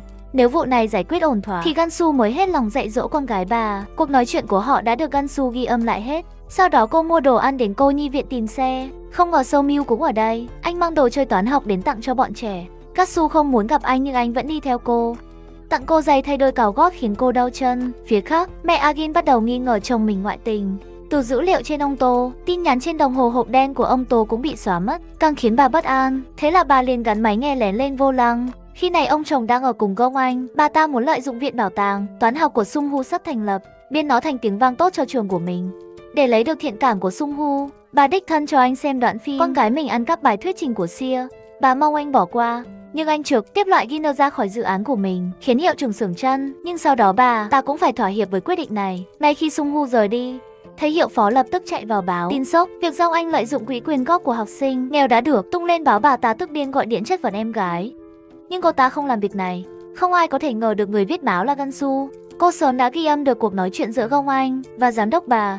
Ta chủ động dụ ông lợi dụng quỹ học bổng của học sinh nghèo để làm kinh doanh. Nghệ sĩ cũng nhận được tin này nên báo lại cho Gong Anh biết. Sắp tới sẽ có thanh tra đến trường bà kiểm tra. Mặt khác, Sung-hu báo cho Sia biết cô bé đã được rửa oan. Còn Gina bị loại ra khỏi dự án thì vô cùng tức giận, chơi xấu đi bôi nhọ Ca với các bạn. Ai ngờ Ca không phải là đứa dễ bắt nạt. Cô đẩy Gina vào tường cảnh cáo đừng bao giờ dở thói ăn trộm và khinh thường người khác, sau đó quay người rời đi. Đột nhiên ở trên mạng báo chí rầm rộ đưa tin trường Anh Sung phân biệt đối xử giữa các học sinh cho con cái của quan chức câu hỏi dễ. Tại điểm cao, Gatsu xem được tin tức thì giật mình, vì cô biết nội gián trong nội bộ của trường Asang là Sung-hu. Cô sợ cậu làm chuyện này là để trả thù cho cô. Không ngờ Sung-hu không chỉ muốn tố cáo những thứ này mà còn muốn làm sáng tỏ vết nhơ 4 năm trước của Gulesu. Thật ra Gulesu cũng không hề quên đi quá khứ. Cô muốn trả thù những kẻ đã hại sự nghiệp của cô, nhưng cô không muốn Sung-hu liên lụy. Cô muốn học trò của mình sống cuộc đời của riêng cậu. Thế nhưng anh nhất quyết muốn giúp cô đòi lại công bằng, như cô đã giúp anh bước ra khỏi bóng tối. Junsu không còn cách nào đánh bất lực rời đi. Cô đến viện dưỡng lão thăm bố. Lần đầu tiên ông mở miệng nói chuyện với con gái. Ông khuyên Junsu, nhà toán học nào cũng có thời kỳ chán nản, vượt qua nó mới có thể trở thành nhà toán học thực sự. Điều này khiến Junsu bật khóc. Còn Seong-woo được mời đến tiệc tân gia của bạn thân, thấy Agin anh đồng ý đến, dường như muốn tiếp cận cô để đạt được mục đích. Nghe Seong-woo đến, Agin bất giác chỉnh trang lại đầu tóc, khiến lớp trưởng ghen. Hai người đi mua thêm đồ nhắm, anh chủ động xách giúp cô cúng, chủ động nhắc đến bức ảnh 4 năm trước xe. Ung-ho nói giờ mình đã không còn giận Igin nữa, khiến cô mừng rớt nước mắt. Không ngờ Gansu cũng đậu xe gần đó. Cô trở về nhà nhìn đôi giày mà Sung-woo tặng mình, rồi nhớ lại cảnh anh và Igin ngồi cạnh nhau, khiến cô bất giác cảm thấy bối rối. Sung-woo trở lại bàn tiệc, bạn bè hỏi thì anh nói mình đã có người mà mình thích từ lâu. Igin nghe vậy thì tưởng bởi tim đập thình thịch. Ngày hôm sau, Jonggan chở cháu gái đến trung tâm học thêm thì vô tình gặp lại Gansu. Cùng lúc đó ở trường học Cá bị mời lên gặp Vong Anh. Bà ta muốn biết giáo viên dạy thêm môn toán cho cô ở trung tâm là ai, thế nhưng Cá rất kín miệng nhất quyết không tiết lộ. Vong Anh không thể ngờ giáo viên đó là Gansu, gia sư mà bà gửi con gái đến học. Khi này hai người đang gặp nhau lần đầu tiên ở trung tâm. Không ngờ Gatsu có đoạn video ghi ăn trộm chiếc đồng hồ. Cú sốc bất ngờ khiến con bé vô cùng sợ Gatsu. Thế nhưng thay vì đe dọa, cô lại chọn cách thao túng tâm lý. Cô hứa sẽ không để ai biết đoạn phim này. Đổi lại cô muốn nghe tâm sự thật lòng của Gina về mẹ. Khi này bà mẹ đang ra lệnh cho Hiệu Phó đi tiêu hủy hết bằng chứng trước khi thanh tra đến kiểm tra. Thế nhưng ông ta không biết Sung-ho đang bám theo. Sau ngày Sung-ho thành lập viện bảo tàng của mình, quan chức cấp cao đến chúc mừng đồng. Sau đó họ còn cùng nhau đi ăn đến nhà hàng. Sung-ho phát hiện ra xe của Gansu gần đó. Đi vào bên trong thì thấy giày của cô đặt trước cửa phòng bên cạnh. Anh lén sang phòng khác nhắn tin nhắc nhở cô, Gong Anh và nghị sĩ đang ở đây. Đúng lúc này bà ta ra ngoài buộc anh phải trốn đi. Bà vô tình va vào đồ ăn của phục vụ nên phải vào phòng vệ sinh xử lý. Nhân cơ hội này Sung-woo gọi Gansu ra ngoài, rồi kéo tay cô rời đi. Thế nhưng phía khác lại xuất hiện Tae-san, buộc họ phải đổi đường chạy và vô tình bị Gong Anh bắt gặp. Bà ta nhận ra đôi giày đã không còn nên vội đuổi theo, lên đến tầng cao nhất. Seong-woo nhân cơ hội ôm chặt lấy Junsu, quay mặt vào cửa kính để Gong Anh không phát hiện ra cổ chỗ người ta đang ôm nhau. Nhưng Gong Anh vẫn lì tiến lên xem ké. Bỗng nhiên phục vụ xuất hiện gọi bà ta xuống ăn cơm, tạo cơ hội cho hai người kia trốn thoát. Seong-woo đưa áo khoác của mình cho Gulesu rồi quay trở lại bàn tiệc. Gong Anh cứ cảm giác anh có vấn đề nhưng lại không biết vấn đề nằm ở đâu. Còn Gulesu rời đi nhưng lại để quên túi xách ở chỗ giám đốc. Cô mang trạng thái mệt mỏi trở về nhà. Hàng loạt ký ức đau khổ trong quá khứ hiện ra như muốn đánh bại sự kiên cường bấy lâu của Gulesu. Tối đó cô bị sốt cao chỉ đành cầu cứu Sung-woo. Anh lập tức chạy lên chung cư. Gulesu ra mở cửa rồi gục ngã vào lòng Sung-woo. Anh nhanh chóng đưa cô đến bệnh viện. Cảnh này vô tình bị lớp trưởng bắt gặp. Mặt khác, bà Dong Anh xem lại hình ảnh lúc đầu Sung-woo đến thì phát hiện áo VC của anh giống hệt người đáng nghi ban nãy. Trở lại với Gansu, cô lần nữa lạc vào cơn ác mộng trong quá khứ mà không thể thoát ra. Học sinh phá hoại lớp của cô, đồng nghiệp quay lưng với cô. Cũng may có tiếng gọi của Sung-woo đánh thức cô dậy. Gansu cứ tưởng rằng mình rất mạnh mẽ, nhưng khi suýt đụng mặt lại kẻ thù cũ, cô lại run rẩy đến phát sốt như thế này. Còn Igin, cô cứ tưởng Sung-woo thích mình nên chủ động hẹn anh đi ăn tối anh. Nhìn tin nhắn của cô ta rồi lại nhìn Gansu. Anh hứa với Gansu sẽ khiến Igin phải đích thân xin lỗi cô. Tại trường học, thanh tra đến bắt giữ thầy toán để điều tra về bê bối, nhận hối lộ của phụ huynh để cho học sinh vào học. Dong Anh nhận được tin báo nhưng không muốn can thiệp vào vụ này. Rõ ràng bà ta muốn đổ hết trách nhiệm cho thầy giáo toán chịu. Thật ra bê bối bị lộ một phần là do Somi tiết lộ cho phóng viên biết. Mẹ Agin xem được tin tức, thấy thầy giáo toán đã bị bắt thì hoàng hồn ngã khỏi máy chạy bộ. Bà lập tức chạy ra tìm chồng. Cả hai đều sợ thầy giáo toán sẽ tiết lộ vụ việc năm xưa của Agin. Hôm nay cũng là sinh nhật của Igin. Sung-woo chủ động mang theo bánh kem tặng cô. Anh bình tĩnh hỏi cô bức ảnh năm xưa phát ở đám cưới của cô Gansu là ai làm. Igin không làm. Cô nghi ngờ là bà Gong Anh làm vì bức ảnh này chỉ có hai người biết. Khi nghe Seong-woo đã tha thứ cho mình, Igin xúc động bật khóc. Trên đường trở về cô bắt gặp lớp trưởng. Anh cũng chuẩn bị bánh kem tặng cô, nhưng thấy bánh kem cô đang cầm trên tay, anh lại không dám tặng. Anh nhắc nhở cô nên cẩn thận với Seong-woo vì hôm trước anh thấy Seong-woo đi chung với Gansu. Nửa đêm, Seong-ho vẫn đứng trước chung cư đợi Gansu về. Cả hai cùng lên xe đến nơi khác nói chuyện. Cảnh này vô tình lọt vào mắt Yasin. Cô vốn không tin lớp trưởng nên mới đến đây quan sát. Ai ngờ bắt gặp được cảnh tượng đau lòng này. Igin mang theo sự căm phận đến tìm Gong Anh. Không ngờ bố cô cũng ở đây. Ông ta phải trốn đi trước khi bị con gái bắt gặp. Igin nói cho Gong Anh biết Gansu đã quay trở lại. Sau đó cô ta trách Song Anh dám lợi dụng tấm ảnh năm xưa của mình. Hai chữ lợi dụng khiến Song Anh tức giận. Bà ta cầm kéo nhắc cho Ji nhớ. Bà làm vậy là để che giấu bê bối mua đề thi của cô. Trở lại với hai cô trò để giúp Junsu xả Sito Jeshi, Seong-woo liền chở cô 6 vu trên chiếc mô tô của mình. Nhờ đó tâm trạng Gansu đã khá hơn. Trở về nhà cô cũng chấp nhận đeo đôi giày Chung-woo tặng. Trung-gu được đi chơi với Gansu nên cũng mỉm cười mãn nguyện. Hôm sau tại trường học, thầy dạy toán bị đuổi việc nên không cam tâm đến tìm hiệu trưởng đòi công bằng, nhưng rất nhanh đã bị hiệu phó cho bảo vệ lôi ra. Ngoài Seong-hu thành công, khiến những kẻ ngồi chung thuyền rơi chuyển sang đầu đá lẫn nhau. Không ngờ tối hôm đó Igin chủ động đến tìm Gansu. Cô ta không biết xấu hổ mà cho rằng Gansu đang bám víu lấy Seong-hu. Rõ ràng Agin cũng góp phần khiến cho sự nghiệp của Gansu đổ nát. Thế nhưng bây giờ thay vì xin lỗi, cô ta lại tỏ ra thương hại Gansu. Chính điều này khiến cho Gansu nổi giận, quyết không tha thứ cho Agin. Trở về nhà, cô điên cuồng lao đầu vào giải toán. Chỉ có làm toán mới khiến cô bình tĩnh lại. Thế nhưng cô giải mãi mà không tìm ra đáp án đúng. Seong-hu không liên lạc được với Gansu nên đến tìm cô. Thấy cô lái xe ra ngoài, anh vội đuổi theo. Không ngờ còn có một chiếc xe đen bám theo sau. Anh ta là kẻ theo dõi thứ nhất do Gonggan phải đến. Gansu vào thư viện để tìm thêm tài liệu giải toán. Cô điên cuồng lật sách, thế nhưng vẫn không tìm ra đáp án, bị Sung-hu phát hiện. Gansu muốn bỏ về nhưng bị anh giữ lại. Anh nhắc cho cô nhớ, trước đây họ cũng từng giải một đề toán khó xuyên đêm.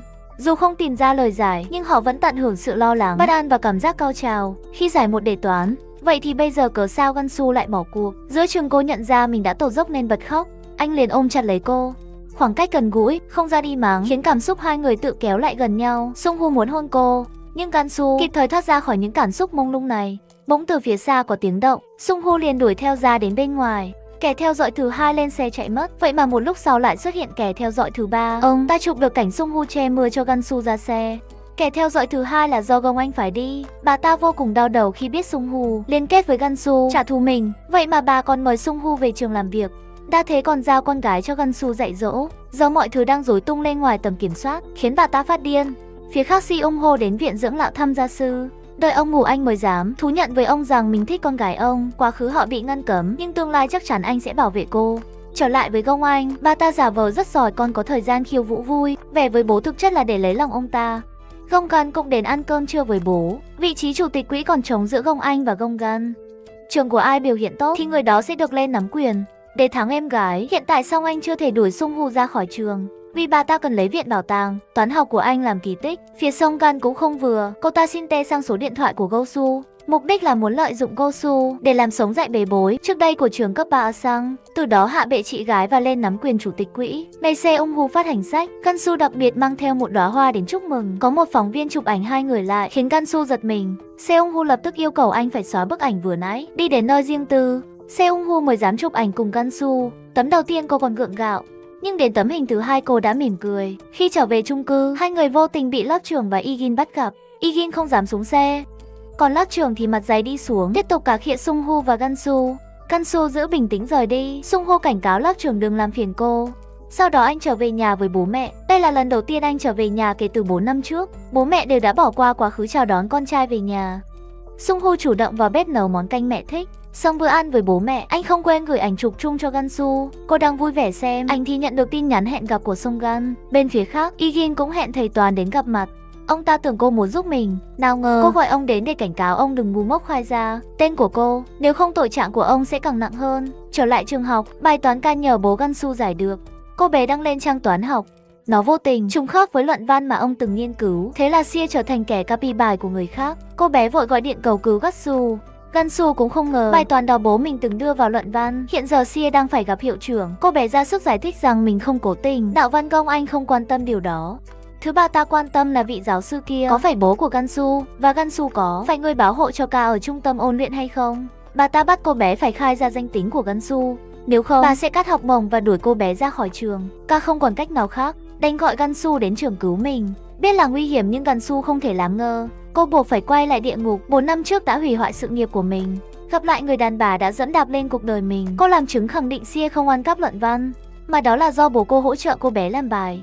Dong Anh lấy Sia ra uy hiếp Gansu, vậy thì cô cũng lấy con gái bà ta ra uy hiếp lại. Dong Anh lập tức cảm thấy sợ hãi. Bà ta nắm lấy tay của Gansu mà chân thành xin lỗi cô. Nghe được câu xin lỗi, đáng lẽ Gansu sẽ bỏ qua cho bà ta, nhưng không ngờ bà lại mỉm cười chê cô thật ấu trĩ. Không đời nào bà ta chấp nhận xin lỗi cô. Gansu tức giận tìm đến trường quốc tế gặp Song-gan, hỏi cô ta có kế hoạch gì để hạ bệ Song Anh không. Song-gan nắm trong tay không ít bằng chứng xấu xa của trường cấp 3 anh Sung. Thế nhưng cô ta không thể trực tiếp mặt trận nó vì như thế sẽ khiến bố tức giận. Thế nhưng cô ta còn một cách khác, đó là điều tra về quỹ học bổng mà Gong Anh đang định lập cùng giám đốc trung tâm của Gansu. Ngay sau đó Gansu nhận được tin Sia đã bị đuổi khỏi trung tâm và bị cắt học bổng. Cô lập tức về hỏi giám đốc lý do làm vậy. Thì ra Gong Anh đã đến tìm giám đốc nói cho ông biết Gansu sẽ phá hoại quỹ học bổng của hai người. Thế là ông liền muốn đuổi cả cô và CD trước khi đi. Gansu có lòng tốt, nhắc nhở ông phải đề phòng với Gong Anh vì bà ta là một con rắn độc. Trở về nhà, Sung Hu đã đợi cô từ trước, nhưng lần này cô lại từ chối sự giúp đỡ của cậu, còn muốn tuyệt giao quan hệ với cậu. Bởi lúc nói chuyện với Gong Anh, bà ta nhắc nhở Gansu nếu để Sung Hu tiếp tục tham gia vào vụ này thì tương lai của cậu sẽ bị hủy hoại. Vậy nên cô quyết tâm phải gạt bỏ Seung Hu sang một bên, thay vào đó cô sẽ hợp tác với Tae-san. Seung Hu biết được chuyện này thì vô cùng tổn thương. Anh và Gansu có một cuộc cãi vã to tiếng, rồi đường ai nấy đi. Gansu trở về nhà lòng không thể nào ngừng nhớ đến những khoảnh khắc thân mật giữa cô và Seung Ho. Cùng lúc đó, trường Anh Sung tổ chức buổi tiệc thông báo về sự thành lập của Viện Bảo tàng Toán học. Seung Ho buộc phải lên bục phát biểu, không ngờ anh lại viết ra hai chữ T và F, biểu hiện cho sự thật và giả dối. Sau đó, anh nhắc lại câu chuyện tình yêu cô cho 4 năm trước, tố cáo trước báo chí rằng câu chuyện này đã bị đổi trắng thay đen một cách trắng trợn. Nghe đến đây, Song Anh vẫn giữ sự bình tĩnh, còn Igin thì chột dạ. Các nhà báo lập tức vây lấy Seung Hu mà chụp. Song Anh bây giờ mới thấy sợ ngăn Seung Hu lại, nhưng đứng trước báo chí bà ta không dám manh động. Seung Hu tuyên bố trước toàn thể mọi người rằng anh sẽ tìm ra sự thật của vụ án năm xưa. Các Su ở nhà cũng xem được tin này. Sung Hu làm thế là để tuyên bố với cô rằng anh nhất định sẽ theo vụ này đến cùng. Kết thúc buổi tiệc, Song Anh hỏi tội Seung Hu, nhưng anh lại nói anh làm vậy là để tăng hiệu quả truyền thông cho trường Anh Sung, khiến bà ta cứng họng. Mẹ con Agin không giấu được sự bất an. Agin đột nhiên lại nghĩ nếu năm đó cô thừa nhận sai, làm với Gansu, thì giờ mọi việc có thành ra như này không? Càng nghi, Agin càng hối hận, đến nỗi bệnh suyễn tái phát. Hai sĩ đang lo lắng bàn với Dong Anh kế hoạch xử lý. Seung Hu thì nhận được tin con gái cương nhập viện, ông lập tức chạy đến đó. Phía khác, Gansu cũng tức tốc đến tìm Seung Hu. Cô hỏi anh tại sao lại mạo hiểm biến mình thành mục tiêu để kẻ địch tấn công. Anh không do dự trả lời, đó là vì như thế sẽ khiến kẻ thù không còn nhắm vào mình cô nữa. Gansu vô cùng khó xử. Ngay lúc lý trí của cô sắp bị lung lay thì cô phát hiện phía xa có kẻ đang theo dõi mình. Thế là cô phải lần nữa nói ra những lời nặng nề chấm dứt với Seung Hu. Seung Hu càng nổi tiếng bao nhiêu trên truyền hình thì những phụ huynh đút lót tiền để nâng cao thành tích cho con càng trở nên lo lắng. Điển hình là mẹ Isin.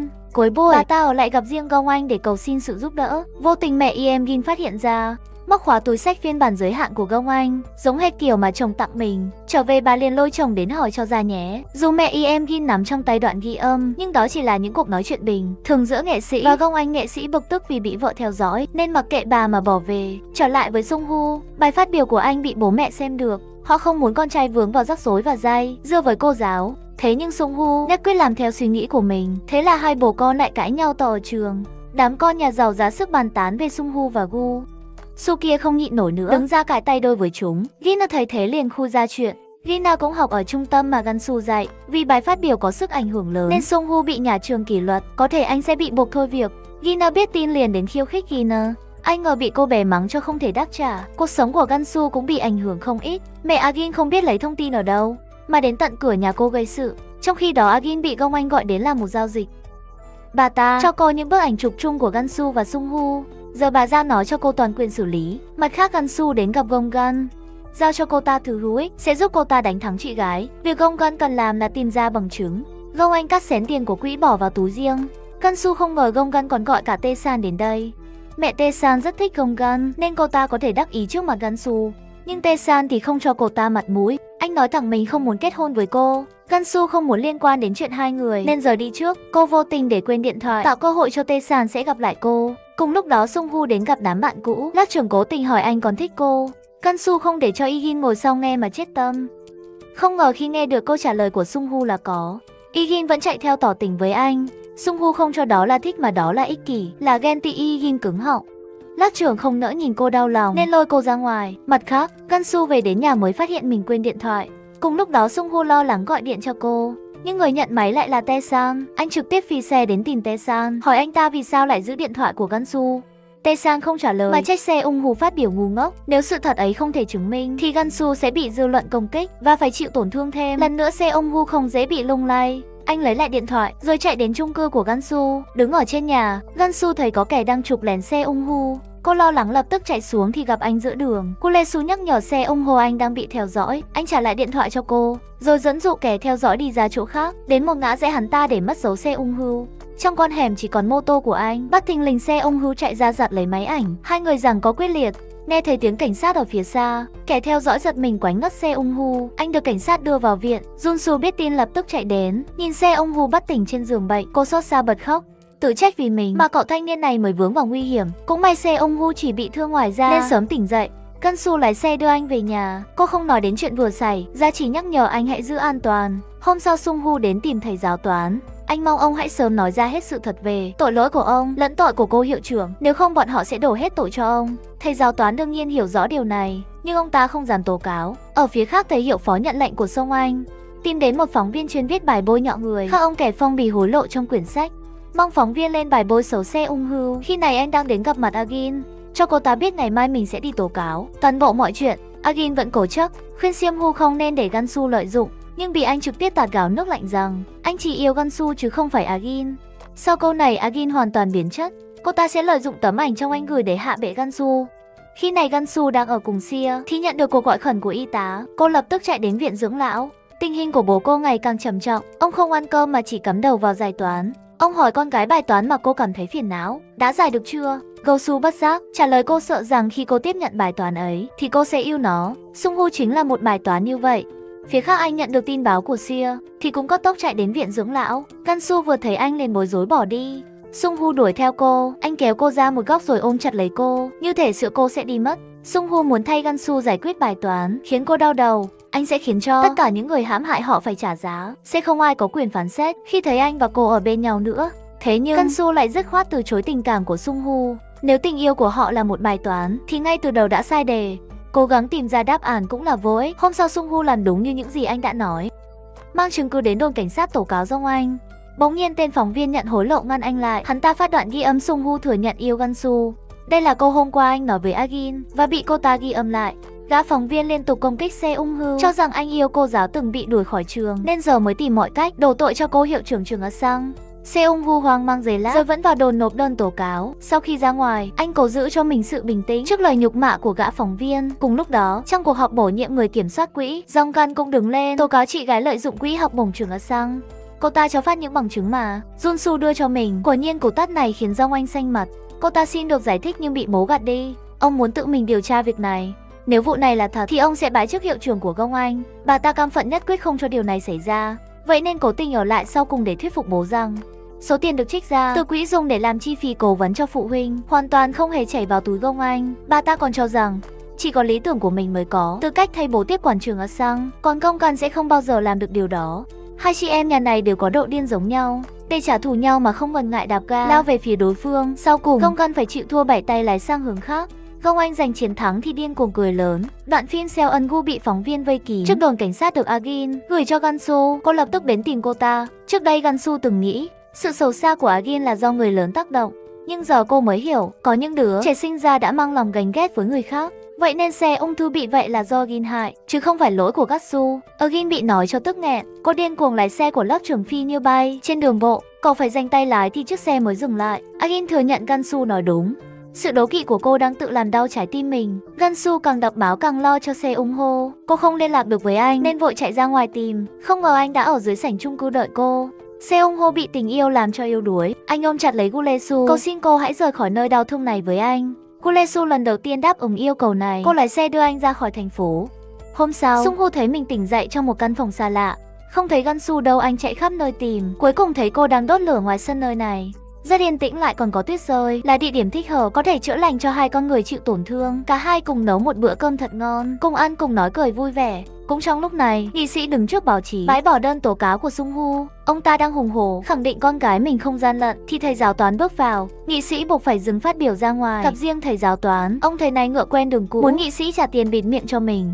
Ai ngờ bị nghị sĩ ghi âm lại hết giờ. Thầy giáo mà dám manh động thì sẽ bị tố cáo tội uy hiếp tống tiền. Khi này Gong Anh đã chủ động từ chức, giao chiếc ghế hiệu trưởng cho hiệu phó quản lý. Tất nhiên, bà ta chỉ xem người này là bu nhìn canh ruộng. Khi mình đi vắng, Sung Ho nhận được tin nhưng vẫn mặc kệ tất cả để cùng Gansu đi nghe đàn ở quán của bố mẹ anh. Mẹ Eugin lại tìm đến gây sự. Mẹ Se Ung Ho không nhịn nữa, bà trực tiếp nói cho mẹ Eugin biết mình nhìn thấy nghị sĩ ngoại tình cùng cô hiệu trưởng. Thế là mẹ Eugin liền tập hợp những phụ huynh khác kéo đến phòng hiệu trưởng, yêu cầu Dong Anh đến giải thích. Để cho mấy bà mẹ bàn tán xong xuôi, Dong Anh mới bắt đầu phân trần. Chồng của tất cả những bà ở đây đều từng đến gặp riêng bà ta. Những cuộc gặp này được liệt vào danh sách bí mật, nhưng thật ra đó không phải là ngoại tình, mà là gặp để bàn về chính trị hoặc bàn về đặc quyền đặc biệt cho con cái của bọn họ. Chẳng lẽ mấy bà không muốn con mình được điểm cao? Những phụ huynh khác nghe đến đây lên cuốn gói đi về gấp. Mẹ Agin muốn chạy nhưng không kịp. bị Dong Anh đẩy xuống ghế. Trong phòng chỉ còn hai người bà ta mới thừa nhận người mình thực sự ngoại tình là nghị sĩ. Mẹ Igin nghe vậy tức nổ đom đóm mắt bỏ về. Dong Anh thấy bảng hiệu hiệu trưởng của mình bị lật úp thì tức giận tìm hiệu phó đến chất vấn. Ông ta bị sỉ nhục phải quỳ rạp xuống xin lỗi ra ngoài. Ông ta ốt ức bắt đầu lên kế hoạch trả thù. Sau đó Gong Anh gọi nghệ sĩ đến, mong ông hãy quản lý vợ cho thật kỹ, đừng để bà ta đến làm phiền mình nữa. Chuyện này vô tình bị Agin vừa đến nghe được. Cô không thể chấp nhận được chuyện bố và cô giáo ngoại tình. Nghệ sĩ càng ra sức giải thích bao nhiêu thì Gong Anh lại càng phá hỏng bấy. Như bà ta còn nói thêm rằng vì giúp Gin học tập nên hai người họ mới ngoại tình với nhau. Gin không chấp nhận được sự thật này, thế sẽ không tha thứ cho hiệu trưởng và bố. Nghệ sĩ trở về nhà lại phải hứng chịu cơn phẫn nộ của vợ. Ông ta biện minh rằng mình bị hiệu trưởng dụ dỗ, còn ông chưa hề đụng vào. Bà ta quay lại với cô trò Sung Ho. Nghe xong bản piano, hai người vào phòng phát nhạc, tiếp tục thưởng thức âm nhạc. Sung Ho chỉ vừa ra ngoài nhận cuộc gọi của cảnh sát. Khi anh trở vào trong đã không thấy Gansu đâu. Anh chạy khắp nơi tìm kiếm đều vô ích. Thì ra trước đó cô và bố anh đã có một cuộc nói chuyện. Ông mong cô hãy rời xa con trai mình để nó có cuộc sống bình yên. Gansu đồng ý. Seong Ho tìm không thấy Gansu nhưng lại nhận được cuộc gọi của Taesan. Taesan muốn giúp Seong Ho phanh phui sự thật, bắt những kẻ có tội phải nhận lỗi. Thế là hai người quyết định hợp tác với nhau. Seong Ho giao cho Taesan Asiber chứa tài liệu liên quan đến việc tham nhũng, quỹ tài trợ việc còn lại. Taesan sẽ dùng chức vụ của mình để điều tra sâu. Seong Hu rời đi trước anh đến. Tin thầy giáo toán nói cho ông ta biết Gong Anh đã tự bãi nhiệm chức hiệu trưởng của bà ta để thoát tội. Giờ chỉ còn cách thầy giáo toán phải nói ra sự thật. Sau đó ông ta tiếp tục đến tìm hiệu phó. Không ngờ gã hiệu phó này lại đồng ý giúp thầy giáo toán một tay để lật đổ Dong Anh. Thế nhưng không ngờ khi thầy giáo toán trở lại bệnh viện thăm mẹ, lại thấy mẹ mình đã được Dong Anh chuyển đến phòng cao cấp. Bà ta còn để lại cho ông một phong bì làm tiền viện phí. Thầy giáo toán đứng trước lựa chọn khó khăn, không biết nên theo phe ai qua hôm sau. Cả Seong Hu, Gong Anh và nghị sĩ đều phải lên đồn tiếp nhận điều tra về vụ lộ đề thi 4 năm trước. Một bên buộc tội kẻ xấu, một bên ra sức phủ nhận tội lỗi của mình. Giữa chừng xuất hiện hai nhân chứng khiến cả Gong Anh và Sung Hu phải tròn mắt kinh ngạc. Đó là cô Gansu và thầy giáo toán. Thầy giáo toán thừa nhận 4 năm trước mẹ của Igin mua 10 ông để lấy đáp án đề thi. Hiệu trưởng cũng biết chuyện này. Bà ta cho phép thầy giáo toán đưa đáp án ra ngoài, nhưng bà ta buộc ông phải coi như là bà không hề biết gì. Bên phía Gatsu, cô khai báo bài làm của Igin giống hệt với đáp án đề thi trước khi được sửa, do đó cô muốn xem lại bài làm của cô bé. Thế là hiệu trưởng liền kiếm cớ cho toàn bộ học sinh phải thi lại. Anh ngờ có một cậu học sinh đã phá hủy kế hoạch đó. Gansu còn có biên bản của cuộc họp liên quan đến việc thi lại năm đó. Thứ này là do hiệu phó xáo lại trong đống hồ sơ đưa cho cô. Vốn dĩ thứ này hiệu trưởng giao cho ông ta đi hủy bỏ, nhưng ông giữ lại làm đường lui cho mình. Và giờ nó đã hữu hiệu kết thúc cuộc điều tra. Gong Anh và nghị sĩ nhận bàn thua. Trông thấy Gansu được dịp lấy lại uy nghiêm trước bà ta, khiến cho bà tức đến run rẩy. Còn thầy giáo toán, lý do ông ta chọn lẽ phải là căn bệnh của mẹ ông đã đến giai đoạn cuối. Có lẽ đó là gánh nghiệp thay ông, vậy nên ông mới chọn quay đầu là bờ. Igin cũng bắt đầu phải trả giá. Cô phát điên xé tất cả những bằng khen và giấy chứng nhận mà mình đạt được. Người mẹ khóc lóc cầu xin. Giờ bà ta mới bắt đầu biết sợ. Sung Hu gặp lại Gansu ở đồn. Cô muốn anh dừng tham gia vào vụ án này để tiếp tục theo đuổi con đường toán học. Anh giúp cô đến đây thôi là được rồi. Cùng lúc đó Taesan cũng nói ra lời chia tay trong gan. Ngay từ đầu mối quan hệ giữa họ chỉ là hợp tác và anh cũng không hề yêu cô ta. Chuyện này bị Gong Anh thấy được. Hôm nay bà ta đặc biệt mang sushi đến tìm em gái. Sở dĩ bà có thể tự tin như vậy là vì bà đã điều tra ra được Gong Gan từng gài nội gián trong bộ giáo dục. Cô ta nghe vậy thì sợ hãi. Để không bị chị gái lôi đến đồn cảnh sát, cô ta chỉ đành hứa sẽ rút lại lời tố cáo trong buổi họp lần trước. Nhờ thế mà mối quan hệ của Gong Anh và bố trở nên tốt đẹp như trước. Bà ta được phục chức hiệu trưởng. Mẹ con Agin không được may mắn như thế. Người mẹ thì bị bắt vì tội mua chuộc giáo viên. Agin bị tịch thu hết tài liệu để điều tra về vụ gian lận. Nghệ sĩ chỉ còn cách gọi điện cầu cứu Gong Anh. Bà ta biết chuyện, liền bày cho ông cách đổ hết tội lên đầu vợ. Chỉ có như thế thì ông và con gái mới thoát tội. Ông ta nghe vậy liền đến đồn dụ dỗ vợ rằng nhận tội sớm thì sẽ được giảm án, nếu bà không nhận tội thì sẽ liên lụy đến chồng và con gái. Rất nhanh tin tức mẹ Agin bị bắt lan truyền khắp nơi. Bố mẹ Sung Ho biết được thì vừa mừng vừa lo cho con trai. Người bố vô tình nói ra chuyện ông đã đến gặp Gatsu, yêu cầu cô phải tránh xa con trai mình. Vừa hay Sung Ho trở về nghe được cậu vô cùng bức xúc. Thì ra đây là lý do cô ấy luôn muốn đẩy cậu ra xa. Vậy thì cậu càng muốn giúp cô ấy. Thế là Sung Ho đến tìm Agin. Giờ họ phải hợp sức thì mới có thể bắt hiệu trưởng chịu tội. Nếu không, bà ta sẽ đổ hết lỗi lên đầu thầy giáo toán và mẹ Yasin. Cô nghe vậy thì liền chạy đến tìm Trong Anh, không cho phép bà ta đổ tội lên mẹ mình. Thế nhưng người đàn bà này thao túng tâm lý rất giỏi, chẳng mấy chốc đã khiến Yasin quy phục. Trái ngược với bọn họ, Gansu và Sung Hu lại bắt đầu thu xếp cuộc sống của mình. Cả hai đều muốn hướng đến một tương lai tốt đẹp mới, và họ biết chỉ có bỏ qua quá khứ để sống với hiện tại thì mới được như thế. Isun thay Gansu giao toàn bộ chứng cứ cho một người bạn làm công tố viên của anh để vụ này được điều tra sâu hơn. Còn về Gong Gan, Khi bố biết cô ta không thể nắm giữ được trái tim đàn ông, thì cho rằng cô không đủ năng lực nắm giữ chức hiệu trưởng công an, lập tức trở nên sợ hãi. Để chứng minh thực lực của mình, cô ta buộc phải khiến Tae-san đến chào hỏi bố cô. Hẹn anh ra nói chuyện, cô sẽ hủy bỏ hôn lễ với anh, với điều kiện anh phải đính hôn với cô trước. Để giúp cô có vị thế vững vàng trong cuộc họp hội đồng sắp tới, Tae-san cho rằng điều này là không cần thiết, vì anh sẽ sớm kéo gông anh xuống tay cô. Chẳng mấy chốc đã đến Giáng sinh Sia, đặc biệt mời Seong-hu đến cô nhi viện dự buổi lễ Giáng sinh với mình. Tại đây anh được gặp lại Gansu. Sia chạy đến cùng khoác tay hai người, lắng nghe khúc ca của ca đoàn nhí. Kết thúc buổi tiệc, cả ba còn chụp chung một bức ảnh hệt như một gia đình. Ra ngoài, Seong-hu cho Gansu biết anh sẽ quay lại làm thầy giáo dạy toán. Đây cũng là điều mà cô muốn. Cô cũng hứa sẽ sống thật tốt. Cả hai sẽ gặp lại nhau khi Sia trở thành một nhà toán học. Nói xong cả hai tạm biệt nhau, đường ai nấy đi. Hôm sau Song Ho quay lại trường. Song Anh cũng được quay về vị trí hiệu trưởng. Sia vô cùng chào đón Song Ho. Dường như cô bé muốn nói điều gì đó với anh, nhưng lại thôi. Thì ra Sia phát hiện Sinner có quyển sách chứa toàn bộ đáp án của đề thi. Cô bé liền chụp ảnh gửi sang cho Gatsu.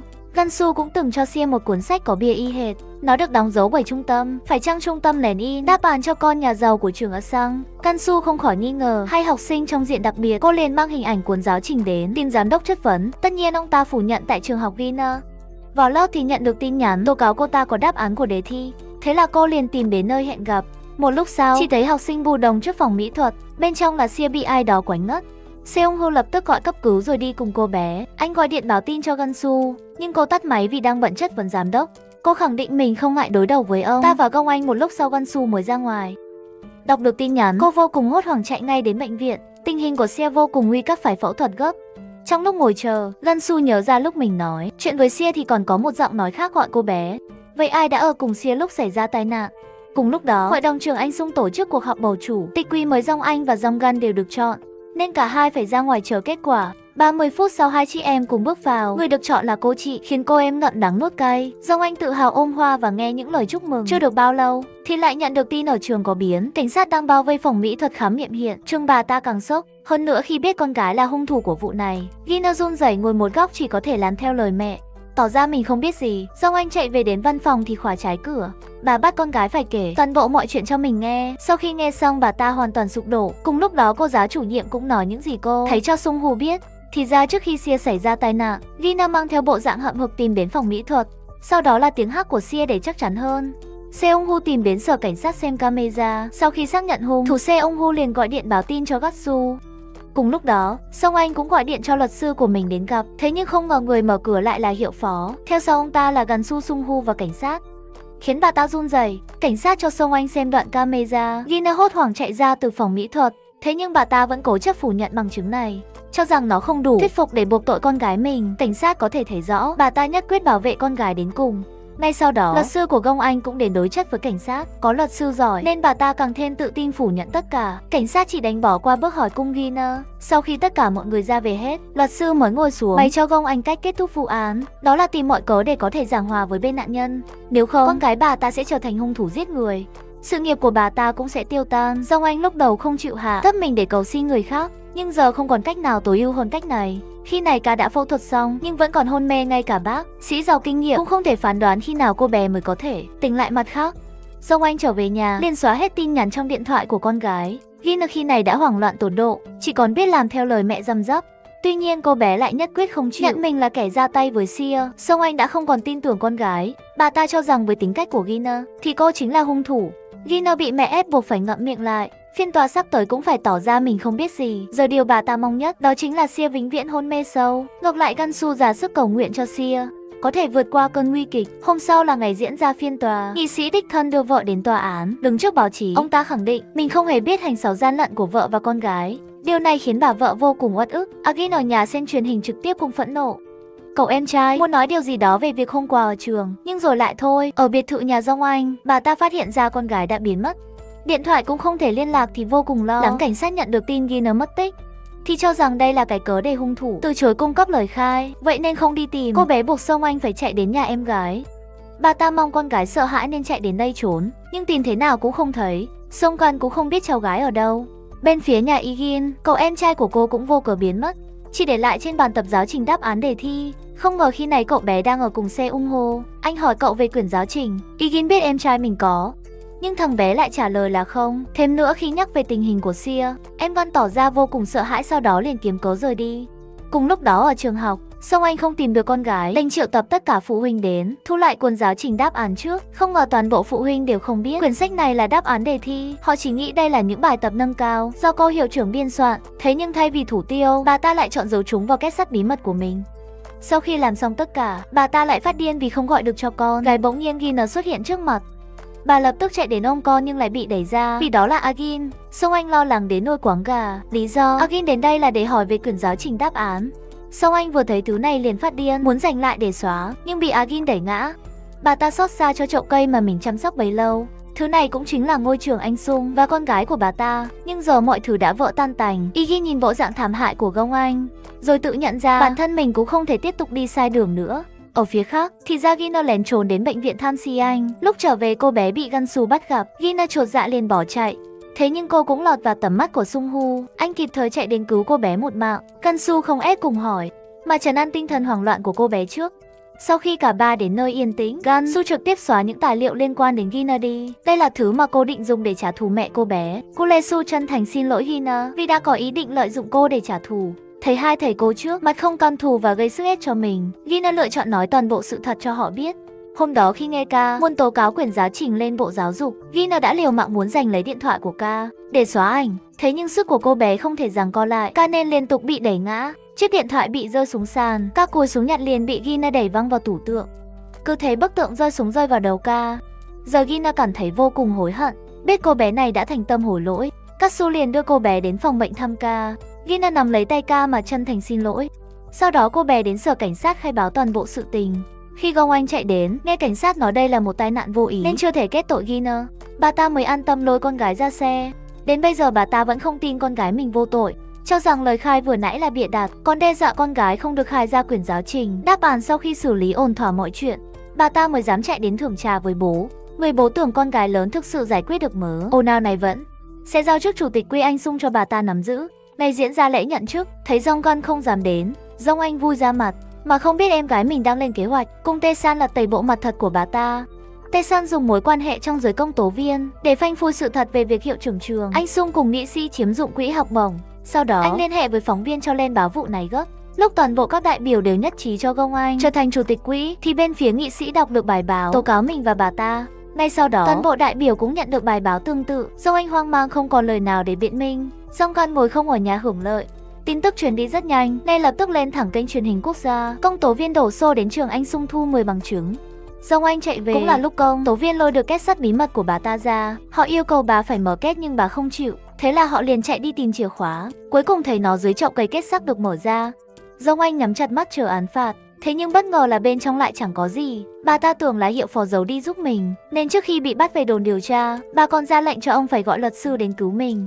Anh ngờ ngay sau đó hiệu phó lại đến tìm Sung Hu, đưa cho anh bằng chứng 4 năm trước. Hiệu trưởng làm lộ đáp án để thi giữa kỳ. Sau đó Sung Hu cùng Gansu đến viện dưỡng lão để đưa bố Gansu vào bệnh viện, mong ông có thể đánh thức ra đang hôn mê. Trong lúc ông nắm tay Sia cầu nguyện cho cô bé, thì Gulesu nhận được một cuộc gọi quan trọng. Người đó đang giữ toàn bộ chứng cứ phạm tội của Jong Anh. Không ngờ đó lại là con gái của bà ta Gina. Trong đống chứng cứ cô bé mang đến còn có điện thoại của Sia và một chiếc Asiber có thể kết tội nghị sĩ và những kẻ liên quan. Bên trong cây khai rõ số tiền mà bọn họ bòn rút từ quỹ Asang. Ở trong phòng bệnh, giáo sư vừa chơi cờ vừa kiên nhẫn nói chuyện với Sia và kỳ tích thực sự xảy ra. Cô bé mở mắt nhìn giáo sư chơi cờ. Junsu và Siam Hu vô cùng vui mừng khi tất cả sự thật đã được sáng tỏ. Junsu bỏ qua thù hận quá khứ đến trường cấp 2 làm giáo viên dạy toán. Đôi lúc cô sẽ có duyên gặp được những cậu bé có góc nhìn toán học mới mẻ như Seong Ho. Còn về Jong Anh, khi biết toàn bộ tài liệu đã nằm trong tay cảnh sát, bà ta bắt đầu nghi ngờ những người có thể phản bội mình. Vậy mà dù nghĩ thế nào, bà ta cũng không nghĩ đến đứa con gái. Bà ta và những kẻ tham ông bắt đầu ra sức đổ lỗi cho nhau. Không ai chịu nhận mình là chủ mưu của vụ này. Ai cũng là người bị hại và không biết gì cả. Sau đó bọn họ tự đầu đá lẫn nhau, nhất là nghị sĩ. Ông ta rất giỏi trong việc phủi bỏ trách nhiệm, còn Gong Anh thì giả vờ làm ngơ. Nhưng ngơ chưa được bao lâu, bà ta đã phải sốc vì giáo trình đề thi bị con gái tung hết lên mạng. Ông thầy giáo có liên quan vội bỏ chạy, thầy hiệu phó cũng để lại thư từ trước rồi lặn mất tăm. Báo chí bắt đầu xôn xao đưa tin về vụ việc này. Thấy thời cơ đã chín muồi, Seong Ho liền đứng trước báo chí công khai những quyển giáo trình còn lại. Song Anh ở nhà xem trực tiếp mà sốc không nói lên lời. Những kẻ có liên quan liên tục gọi điện đến, nhưng bà ta không dám nghe máy. Bà ta biết ngày tàn của mình đến thật rồi. ngay cả Song Can cũng không tránh khỏi liên quan. Xong anh chạy đến ngôi trường mà mình tâm huyết xây dựng danh tiếng, rồi bắt đầu tự phát điên vì sắp mất tất cả. Giờ đây bà ta chỉ còn con gái, nhưng ngay cả đứa con luôn ngỗ nghịch này cũng quay lưng với bà. Song Anh chính thức sụp đổ. Phía bên khác, vợ chồng nghị sĩ cũng vô cùng hốt hoảng khi thấy con gái xuất hiện trên truyền thông. Agin dũng cảm đứng trước báo chí, chưa nhận vụ gian lận năm xưa của mình. Chính vì để che giấu vụ này mà hiệu trưởng mới bôi nhọ danh dự của một cô giáo tâm quyết tên Gatsu. Sau 4 năm mang tiếng nhục, giờ đây Gansu chính thức được minh oan. Ông giám đốc sau khi được Gansu thông não cũng chấp nhận đi tự thú. Giờ đây tội trạng của Gong Anh chất cao như núi. Thế nhưng bà ta vẫn cố chấp với lý tưởng xây dựng thiên tài cho đất nước của mình. Tất nhiên là chẳng ai tin, và cánh cửa ngục tù đang dang rộng cho bà. Sau khi mọi chuyện đã được phơi bày, Gansu chấp nhận đến gặp Taesun. Nếu cô không bị hãm hẹo, thì giờ họ đã trở thành một cặp vợ chồng hạnh phúc. Taesun cũng phải công nhận So Mưu không hề nói suông, cậu ấy có thể giúp Gansu rửa oan. Đây là việc mà anh không thể làm được. Phía khác, thầy giáo toán sau khi quay đầu là bờ cũng dần có được cuộc sống mới. Thế nhưng ông vẫn không quên phải xin được một bức hình chụp chung với Sung Ho để khen người khác. Agin thì từ bỏ ánh hào quang và chấp nhận sự theo đuổi của lớp trưởng. Sau tất cả, Sung Ho, Gansu và giáo sư có được một bức ảnh gia đình hoàn chỉnh. Sau đó cả ba đưa ông trở lại viện dưỡng lão. Suốt bấy nhiêu năm qua đây, lần đầu tiên người bố này nói ra lời cảm ơn vì con gái đã không dùng bỏ mình. Sau đó ông cũng trút hơi thở, cuối cùng rời khỏi thế gian. Gansu dù đau lòng nhưng cô biết bố mình được ra đi thanh thản. Sung Ho và Sia luôn đồng hành cùng cô. Trong khoảng thời gian này, trong lúc thu xếp đồ vật của giáo sư, Sung Ho nhận ra ông ấy đã tìm được đáp án đúng cho đề tài nghiên cứu bị sai mấy 10 năm qua của ông. Anh cùng Gansu sắp xếp lại tất cả tài liệu. Cuối cùng cũng có thể khẳng định đề tài đã được giáo sư chứng minh thành công. Seong Ho cũng không còn lý do ở lại bên Gansu. Anh dự định sẽ đi đến một nơi xa phát triển sự nghiệp. 3 năm sau, mọi chuyện dần được lắng xuống. Gina từ nước ngoài trở về Hàn Quốc thăm Gansu. Cô bé dẫn cô đến gặp mẹ mình. Song Anh giờ đầu óc đã không còn tỉnh táo, nhưng bà vẫn có thể nhận ra mình đã sai lầm, vì những thiên tài mà bà xây dựng đều không biết ơn bà. Vậy nên chẳng hề có thiên tài nào cả. Gansu chấp nhận tha thứ cho bà ta. Gina cũng tình nguyện ở lại chăm sóc mẹ. Sau 3 năm, Ca thành công trở thành một nhà toán học. Cô bé không bao giờ quên ơn chăm sóc năm xưa của Gansu. Vào ngày Sia nhận được bằng toán học, Sung Ho làm theo đúng lời hứa, quay trở về gặp Gansu. Ở nơi đầu tiên cả hai gặp nhau, vẫn là khuôn mặt thân quen và cây dù năm ấy. Chỉ khác là giờ đây Sung Ho còn mang về lý thuyết của bố Gansu. Anh đã xuất bản nó thành sách, theo đúng nguyện vọng của ông. Đặc biệt hơn, bây giờ anh và cô đã có thể bỏ qua tất cả mà ở bên nhau. Tôi từng nghe một câu nói rất hay thế này: nếu đích đến của bạn là mặt trăng, thì dù có đi lạc cũng là lạc giữa những vì sao. Vậy nên lý tưởng cao cả thì chắc chắn sẽ gặt được. Trái ngọt bộ phim đến đây cũng hết rồi. Xin chào và hẹn gặp lại các bạn tại các bộ phim tiếp theo.